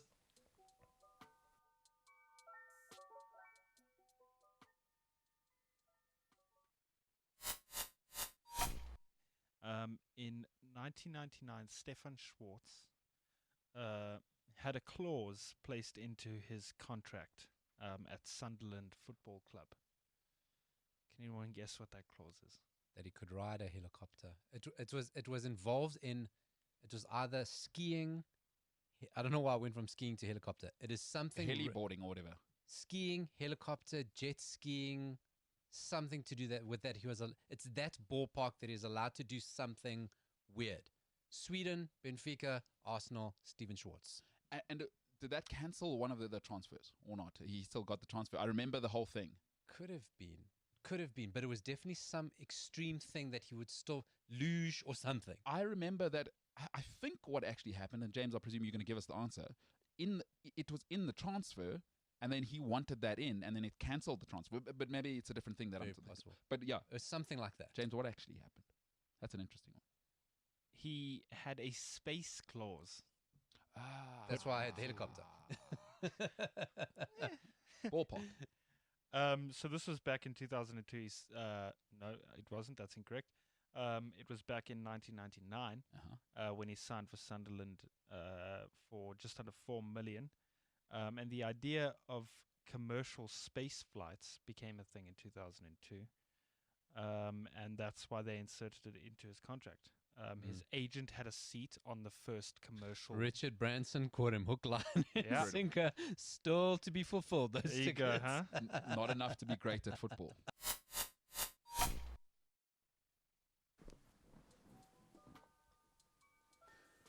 The MKT Show. I am that person called MKT, and that feels pretty good. Remember to like, share, subscribe. If you're on YouTube, remember to click like, and tell your friends that you're watching the greatest sports show in the history of mankind. You better believe it, and we're doing it here. And you know what's even better is I'm not doing it on my own. I'm doing it with my mate, old Senzo Sithebi here, St. David's' finest. Senzo, before we get into the Dutch football and what we're going to talk about, the Oranje is... Yes, brother. How are you doing, Paul? Like, I feel good, like man. I haven't really asked you today how you actually doing. Tell me what's happening, if you're willing to share what's happening in your personal life. I'm good, man. I'm what are you up chilled, to man. right now? No, What's I'm good, man. It's just, just having a good time, like chilling, you know, living my life every day, man. Like, Yeah, that's inspirational. To talk to me about summer's coming up now because it's starting to warm up a little bit in South Africa. Yeah. Do you have those? Are you like a summer body person? Do you work out in winter and try and release that body around September? Yeah, I'm saying. I'm not one of those guys. You know, have you ever been? No, well, I mean, high school, they force you, like, you know, kind of get forced to do that thing. But, like, now, to go to gym and, like, lift heavy things, no thanks. Not for you. But what about your handsomeness, handsome face, great haircut? You're not about that life. Go lift heavy things. So what I'm do you do? happy to skip leg day. Just survive on personality. No. I can, like, you know, I do walks, I run if I can. But, like, other than that, I'm not about, Dak for Vac, bro. I'm not that Dak for Vac. Now, Okay. I don't want to put you in a difficult situation, but you do understand in this day and age with Instagram is that your lady's got options. What happens in 5 years' time? You've got your YOLO lifestyle and sort of choices, and now I'm just saying. Listen, she won't let me let myself go. So like, Oh, she's not there. We're not playing that game. No. All right. So you'll never actually get to that stage where. Okay. Well, let's quickly do that. Like, so I was talking to a friend of mine about it. He put me in a bit of a situation. Was that he addressed the weight thing with his lady. He said, "Look, you know what I mean." Like he addressed it because they're both fit people, but in lockdown he's kept going. But he's just he's a different animal, and she's a fit person. She's stunning looking and whatever. And I spoke about it on maybe Africa's biggest daily podcast, the Gareth Cliff Show, and they both heard it, and it was a situation again. But it's like, should you address that? Like, okay, talk to me. You hinted at it, but you don't outright say it. You know, there's suggestive language, and there's like, if you have to say it outright, then. The thing is, they've been going out for so long. You know when you've been going out, and he addressed it. He said, "No, you need to get back to gym." And like, what did his lady say? No, there's it's still a situation. Like even though she's kind of getting back to it, she's not at the apex where she was. But it's and it's their 9th year of being together, not married. But that's a situation. So you don't address it. Because Senzo, talk to the people out there. There's lots of young people right now. Bro, I don't know how, you know, different people function different, but like, you have to suggest things. You don't tell people like. Okay, let's quickly wrap it up on this. Is it fair in your mind to break up with somebody because they don't look like they looked when you both entered the situation?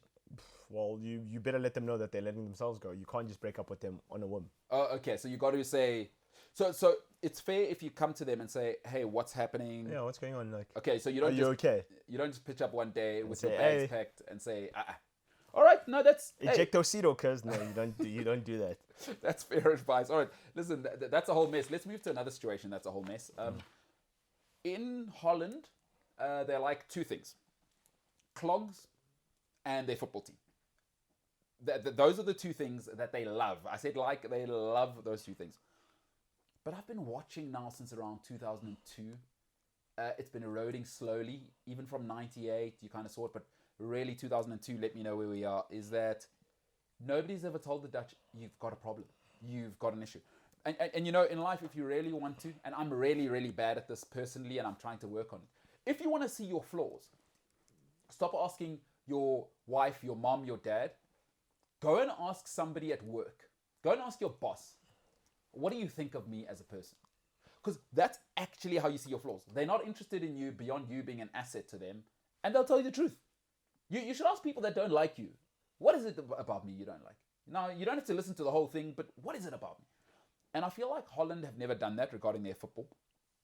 And they've also ensured that they will lose long term. Let me tell you how. Is that, folks, in life to win, I don't care how talented you are, get stability. If you go to any psychologist, what do they say about children? What do children need? Stability. Mom and dad. You don't need to live in the same house, but be there, be encouraging, and blah, blah, blah. I'm not a doctor, I'm not a psychologist. Stability is the only way to win long term.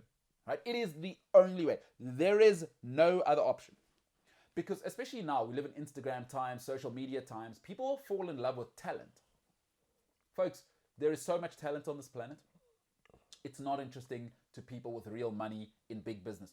What's your character? Because you know how people invest. I want to know what's happening in 15 years with this asset. Not what are you going to do next week. Folks, you had Britney Spears, you had Selena Gomez, we've forgotten about these people because talent is replaceable. Character is not. There's a reason why there's only one Amazon. How many people you know who've tried to replace Microsoft in the last 40 years? You can't do it because you know why? Because Bill Gates is for real.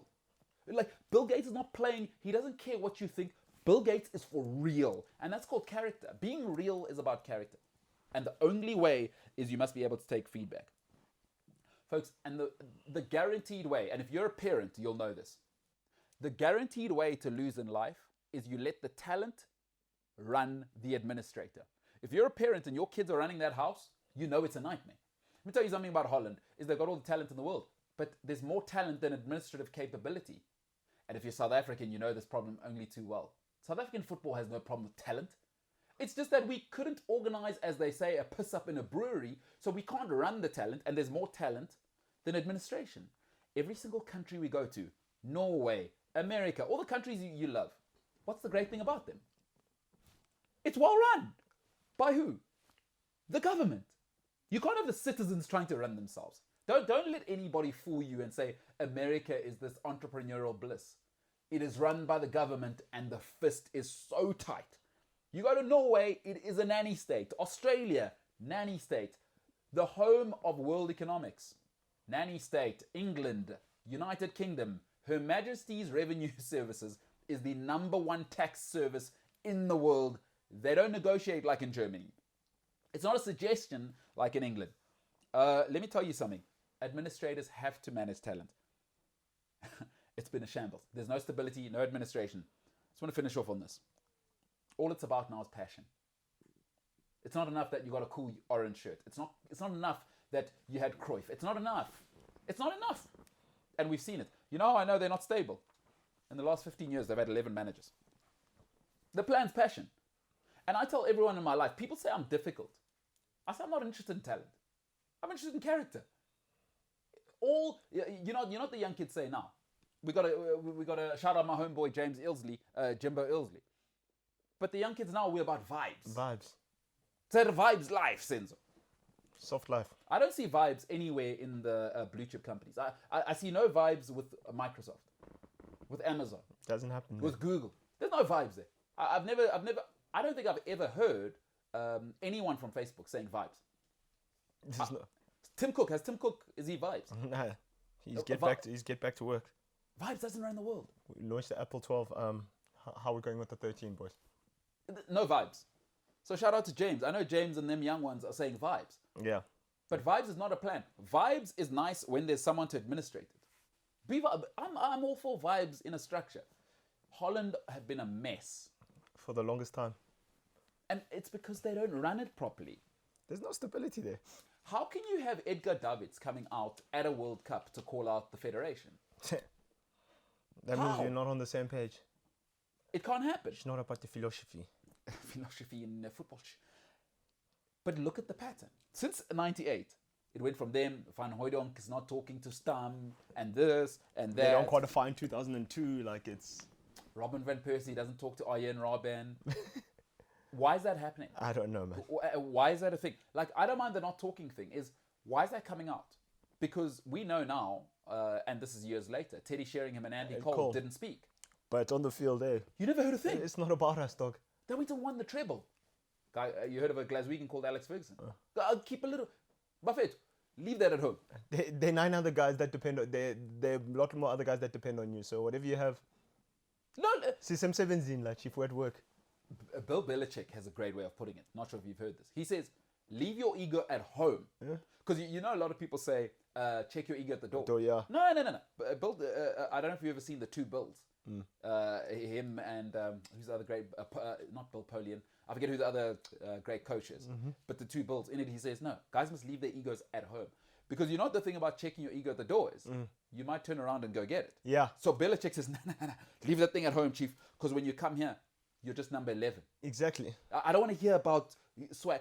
The only person he let get away with it, Gronk. Yeah, Gronk. Because he knew. He said, that one, at least. Yeah. Because you may never see Gronk again. Yeah, he's different. So, but the Urania are just have at it. And that, for me, that's never Only major tournament they've won, Euro 1988. Only one. Marco, the Van Basten volley tournament. Only one. No, it's a mess. And for me, you know, I hear it a lot in like marketing talk and marketing speak, is that people always say, be passionate. Passion's not a plan. It's a nice word. It's like, you know, it's almost like when you get in a relationship with somebody and up front it's the honeymoon phase and it's awesome to be passionate about one another. But after 6 months, it's like that person's socks on the floor, leaving the seat up. Yeah. They never close the fridge. They drink out of the milk carton. Like, now you got to deal with the real things. And that's ugly, right? Like, people hate on America, on the United Kingdom, on Australia, Norway, Sweden. Yeah. But it's because they take care of that. And the number one at the moment is China, right? People hate them. They're like, whatever. It's like, no. You know what they're telling you is people need to be managed. Like, the Urania are almost saying, nah, you know what? We got the orange shirt, we got vibes. Plus, people think we're cool. Do you know what it is? Because you can do whatever you want in Amsterdam. That's what it is. That's what it is. It's that liberal nature. And it doesn't win in business, right? Are they just beneficiaries of being like, I don't know what Holland's story is. Like, what is their industry? But look at it, bro. I mean, they had the first company of all time, but... Let me give you a very simple thing. Look at Germany and Holland. They're next to each other, right? Yeah. Look at how Germans do things. Even it filters down to their football team, and look how Holland are. I always say to people, if you want to know what a country is like, look at their soccer team. It is an extension of your country. The Olympics is a good indicator, but your football team is an indication of what your country is. It is an extension of, because it's the people's game. Yeah. So you want to know what your country actually is, look at your soccer team. I always say that. And the Germans are what? Precision, power, and execution. Right? Holland are vibes and swag. Have you been to Holland? I've never been to Holland. Never. But from everything I've read, They're like, bro. Hey, let's get the devil's Amsterdam. lettuce, put that in a muffin, and we can have it in a coffee shop. And that's what they are, right? Vibes. And for the chosen their soccer team. And you know what's happened? I think they've been a victim of something, is that because they're so vibes, they forgot that football became a business. Yeah. And vibes people don't actually like business. They like going somewhere and working at a business. And England said, no, we got this. Yeah. None of you worry about it. Germany said, we got this. Yeah, We're exactly. good from there. Really what they are is, I think Holland are the Brazil of Europe. I think so. Brazil have been nonsense since 2002. True. And even then, I believe Brazil, because they were in the middle of that disgusting generation from 94, where that generation of Brazil, I don't know if we'll ever see again. Remember, Ronaldo was in the 94 squad. And, I mean, Romario and Bebeto Rivaldo. and Aldair and Rivaldo. And then you throw in Ronaldinho on top of Rivaldo. And Kaká. That's what I'm saying. Now, that's not a business plan. That's just striking it lucky. Yeah. Right? And then things are like, okay, what's the system? Where have Brazil been since Because 2002? from that 2002 World Cup squad, 4 of them won Ballon d'Ors. 4 of those guys won Ballon d'Ors by the end of their careers. Which is not so I don't think Brazil had a business plan. And what's Brazil's vibe now? Selecao, samba. Okay, what about the football? Hey, joga bonito, samba, right? That's why you get demolished 7-1 in your backyard in a World Cup semi. Because passion's not a plan. But nobody wants to hear that when we doing Neymar, samba vibes. Germany are telling you, gentlemen, we'll see you in the semi-final regardless. Or whatever tournament. And where are we playing it? Brazil. Great, we'll win it there. Yeah, awesome. At the Maracanã. You know, let's show you guys. And we'll give Brazil 7 just for good measure. No, because systems. We're, like, even this last tournament, right? Germany weren't like at it, but where were they? Quarters. England. Yeah, round of 16. Oh, is that when England dealt with them? Yeah. But we can see they got the next generation ready. What do you think? Goretzka is going to be tolerant of that? Kai Havertz, 21. Where's the next Brazil guy? Who's the next Holland? Like, De Ligt, I like you, but are you that next guy? Probably Frankie de Jong. And is he that guy? He's at Barcelona. That was rough last season. I saw that with my eyes. I'm like, ugh. But for me, the thing is, Van Gaal hasn't had a job for years, 1. Yeah. 2, he's hitting 70. And 3, the contract that they gave him is until next year, 2022. For me, it says it's a quick fix. What happens when he goes? No, all he is a babysitter. Louis, let's be clear. But again, you know what I don't get about countries? Brazil, Argentina. Gentlemen, when are you getting a foreign coach? When are you doing that? But do you think they need one? Yes, because all of the behavior is Dutch. That ego, that whatever. It's like, to really like see who you are. Look at club football. Atletico Madrid, what did they say? They're not saying Spanish. No, who's that guy? Because that's what we are. He used to seem to be the captain all the time, even with Argentina, and they had a team. And why was he the guy when Zanetti was around, when Crespo was around, when Batistuta was around? Everyone was talking about this guy, captain's armband. Come through. Argentine. So the world is global now. Stop with you need your own thing, unless you've got a system. And who the Dutch coaches? Who's the guy? Ten Hag. Yeah. At Ajax. Yeah. Is that what we're doing? Danny Blind has also. Well, we've tried that, and we saw how that went. Folks, in the global market, right, you have to be willing to go foreign. I mean, we're looking at BMW, we're looking at Chinese companies. They all have European CEOs in China. Yeah. So just get over yourself. Passion's not a plan. And I don't see a way out, bro. Talk to me about 11 managers in 15 years. Dude. Tournaments are every 4 years. Every 2 if you're European. Yeah. Because you Euro, then you go to World Cup. So how bad have you been for 15 years that you have 11 managers? Yeah. Ooh, bine. That's rough. I just thought about this now. They are the Brazil of European football. All talent, all vibes, all... But Brazil won World Cups and stuff. When? Yeah, sure. That's 18 years now. Yes! 19 now. People are in love with Brazil. I've been saying for a long time, Gren, what's the plan? And Brazil's last generation was one of the most sensational... And I'm talking about now. The Dani Alves, Marcelo, Lucio... Yeah. Those guys didn't lose because of talent. Zé Yeah. Listen to these names. Douglas Costa, Willian, Neymar. You know why they didn't win? There's no plan. There's no structure. It's not vibes anymore. There's no structure. Think of football. Every team you think of as vibes is sucking and losing right now. The brutal money teams run like a business, cutthroat, ruthless. Man City, They're Chelsea, the guys that are doing it. Man exactly. United. Arsenal are dead. Why? Vibes. We're losing, but no, we'll keep Arteta. Yeah, nicest stadium. We've got you hear Arsenal fans always saying, we've got the nicest stadium in Europe. What the hell are you talking about, you bunch of clowns? I thought it was about winning. Honestly. And Holland are showing me my symptoms. Hey? Tell me something. I've been in trouble in life. In my 20s. It's like, if you were... Let's say, dream job. I love football, you love football. There's so many ways to fix the Holland problem immediately. Yeah. For me, I say get a dictator. Once. What would you do? Get a dictator as well. Who? Go get Pep. Once. That's a statement. But then, how do you restructure the culture? Because I'm thinking about Edwin van der Sar. Would he ever go there? Because I'm pretty sure he's seeing that situation. He's going, nah. I'm gonna do the Ajax thing. Yeah. For me, honestly, I changed the whole structure, by the way. It's and I don't know. It's I know in Switzerland, the billionaires try to buy the football. I don't know if you saw this a couple of years ago. Mm-hmm. But European countries, especially those countries, they move different. Everyone was talking about we want to make the Swiss Super League, the English Premier League of the Alps. And the government and the society said, well, hold up. We're an alpine country here. That soccer thing is for the working class. Literally, this happened, by the way. I'm not just saying it. They said, the soccer thing, that's a working class thing. We're not here. We're not, exactly. We don't do that here. Because you know what the Swiss don't do? They don't do the Arabic money, Russian money, British money. Yeah. No. Send your money. We're going to keep it in our vaults. $6,000. And you know what we're going to do with your money, the interest? We're going to go ski. Yeah. We're not doing the soccer thing. There's a reason they didn't get, they were neutral in both wars. They're like, listen here. Guys can go fight over it, but all your money's here. Yeah.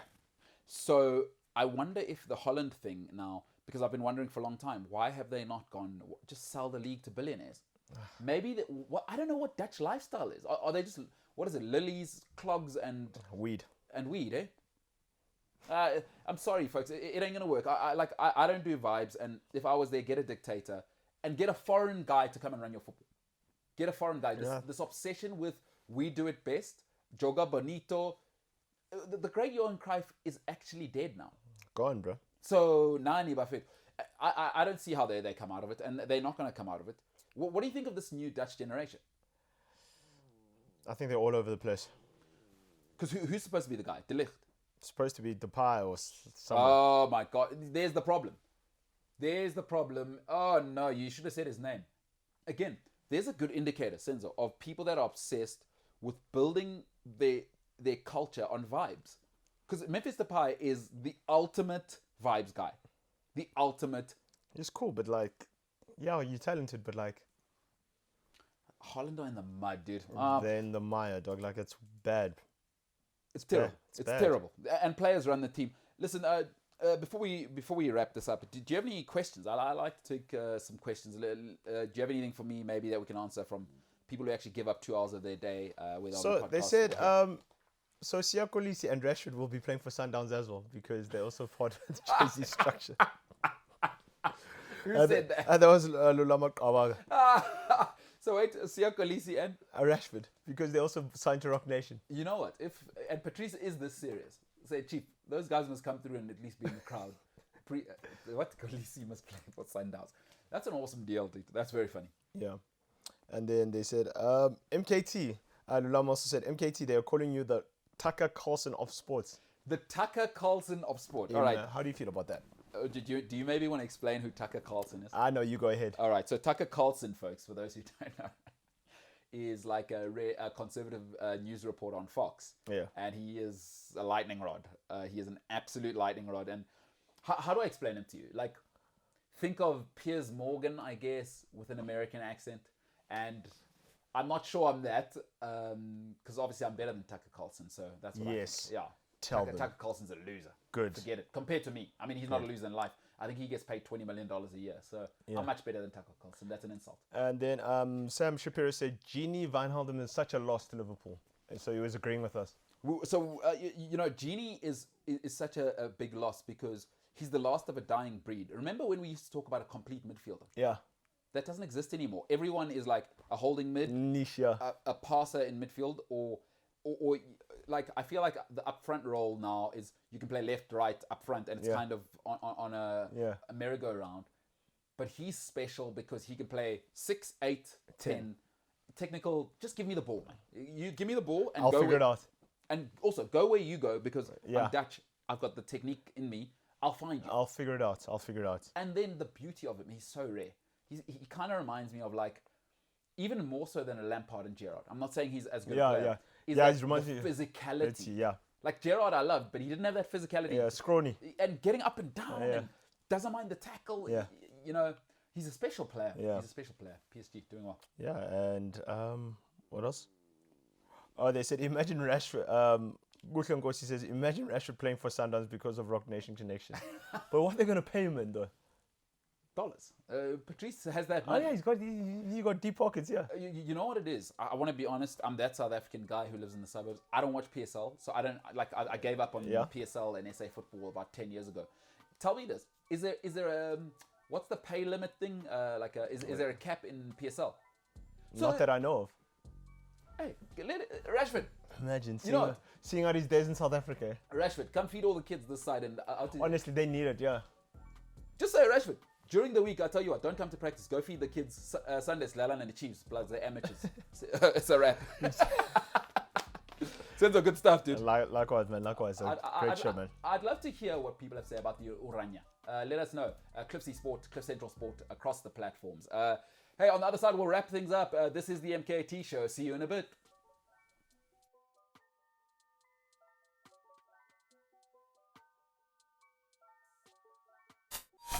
This is something Lewis could do. He is by no means qualified to open a fashion label. I saw a photo of him this weekend arriving at the track, and it hurt my eyes. He was walking with his dog, and he was wearing these weird black and green gumboots. It was yeah, but James, maybe fashion is not for you. No, it's definitely not. James comes to work every day in sweatpants and a hoodie. Green gumboots. Where is the fashion? You're not on cutting edge, bro. He lives in Monaco. You live in Johannesburg. Exactly. Who the hell? This is the world melting down. The proletariat daring to tell Sir Lewis Hamilton how to dress. It's unbelievable. Yeah. My favorite so far was his camo dungarees. I quite like those. Hey, Lewis is doing it, by the way. He is. You'll either love him or hate him. There is no in between. But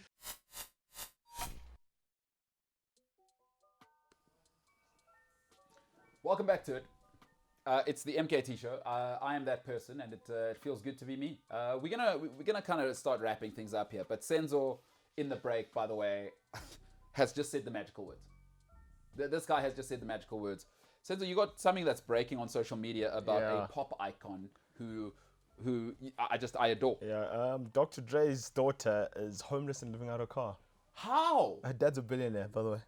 What happened? What did she say? I don't know, man. Is this breaking on social media? Yeah, there's busy talking about her.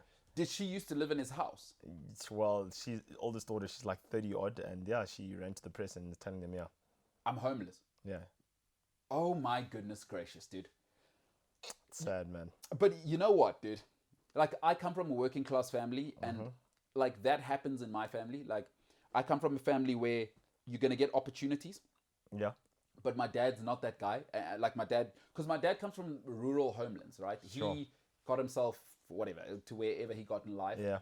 He doesn't understand excuses, but he's always said to everyone in my family, and everyone knows my family.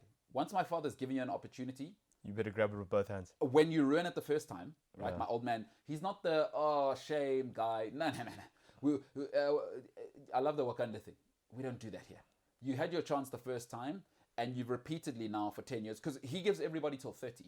Like the family rule with him, Yeah. 30 until 30. I'll pay for school. I'll make a plan. I'll pull connections. Yeah, so she works at DoorDash and Uber Eats It's not possible. as a delivery driver, dog. And she said in an interview, she hasn't received money from Dr. Dre in a year and a half. Okay, but she's making that sound like she's a victim. But I mean, I don't know the whole story. But you know what? I kind of hate this for Dr. Dre, because you're only hearing it from her, and now he's the bad dad. What did you do? That's the Like, thing. now the media needs to ask the young lady, because I speak so openly about this because I was just a rubbish in my 20s as well, and my dad said, okay, and my dad's a great guy. He's provider, real communicator. So he's not like, back then it felt like, oh, what a terrible dad. Like, I look back on it now, I'm like, wait, my dad was way too nice. He was fair. Beyond fair. I don't even believe in fairness, to be honest with you. He was like, I could come back to the house. He just cold, like I see. Yeah, you're here because you need to eat. But yeah, you and I have got nothing to discuss. No, there was nothing to discuss, and he was bloody right. So what did she do? Because Dr. That's Dre, the thing. you imagine to kick your own daughter or to leave your daughter. But she's like over 30. That's what I'm saying. Maybe it's not even about that. What did you do? Was she on drugs?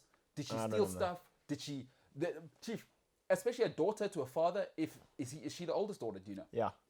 No, bro. Something happened far deeper than just. Yeah, she. So she was born. Lisa Latanya. Hey, girl. Okay. Exactly, his Hey, daughter, Latanya. Lisa Johnson, from whom he split when Latanya was 5 years old. She claims she hasn't seen. Yeah. Also, wait, you know what? There's complications there. A different mother. You don't know what the relationship between mom and dad is. You know what happens as well with parents is, I'm so grateful. I come from a home of divorce. Neither of my parents have ever poisoned the water.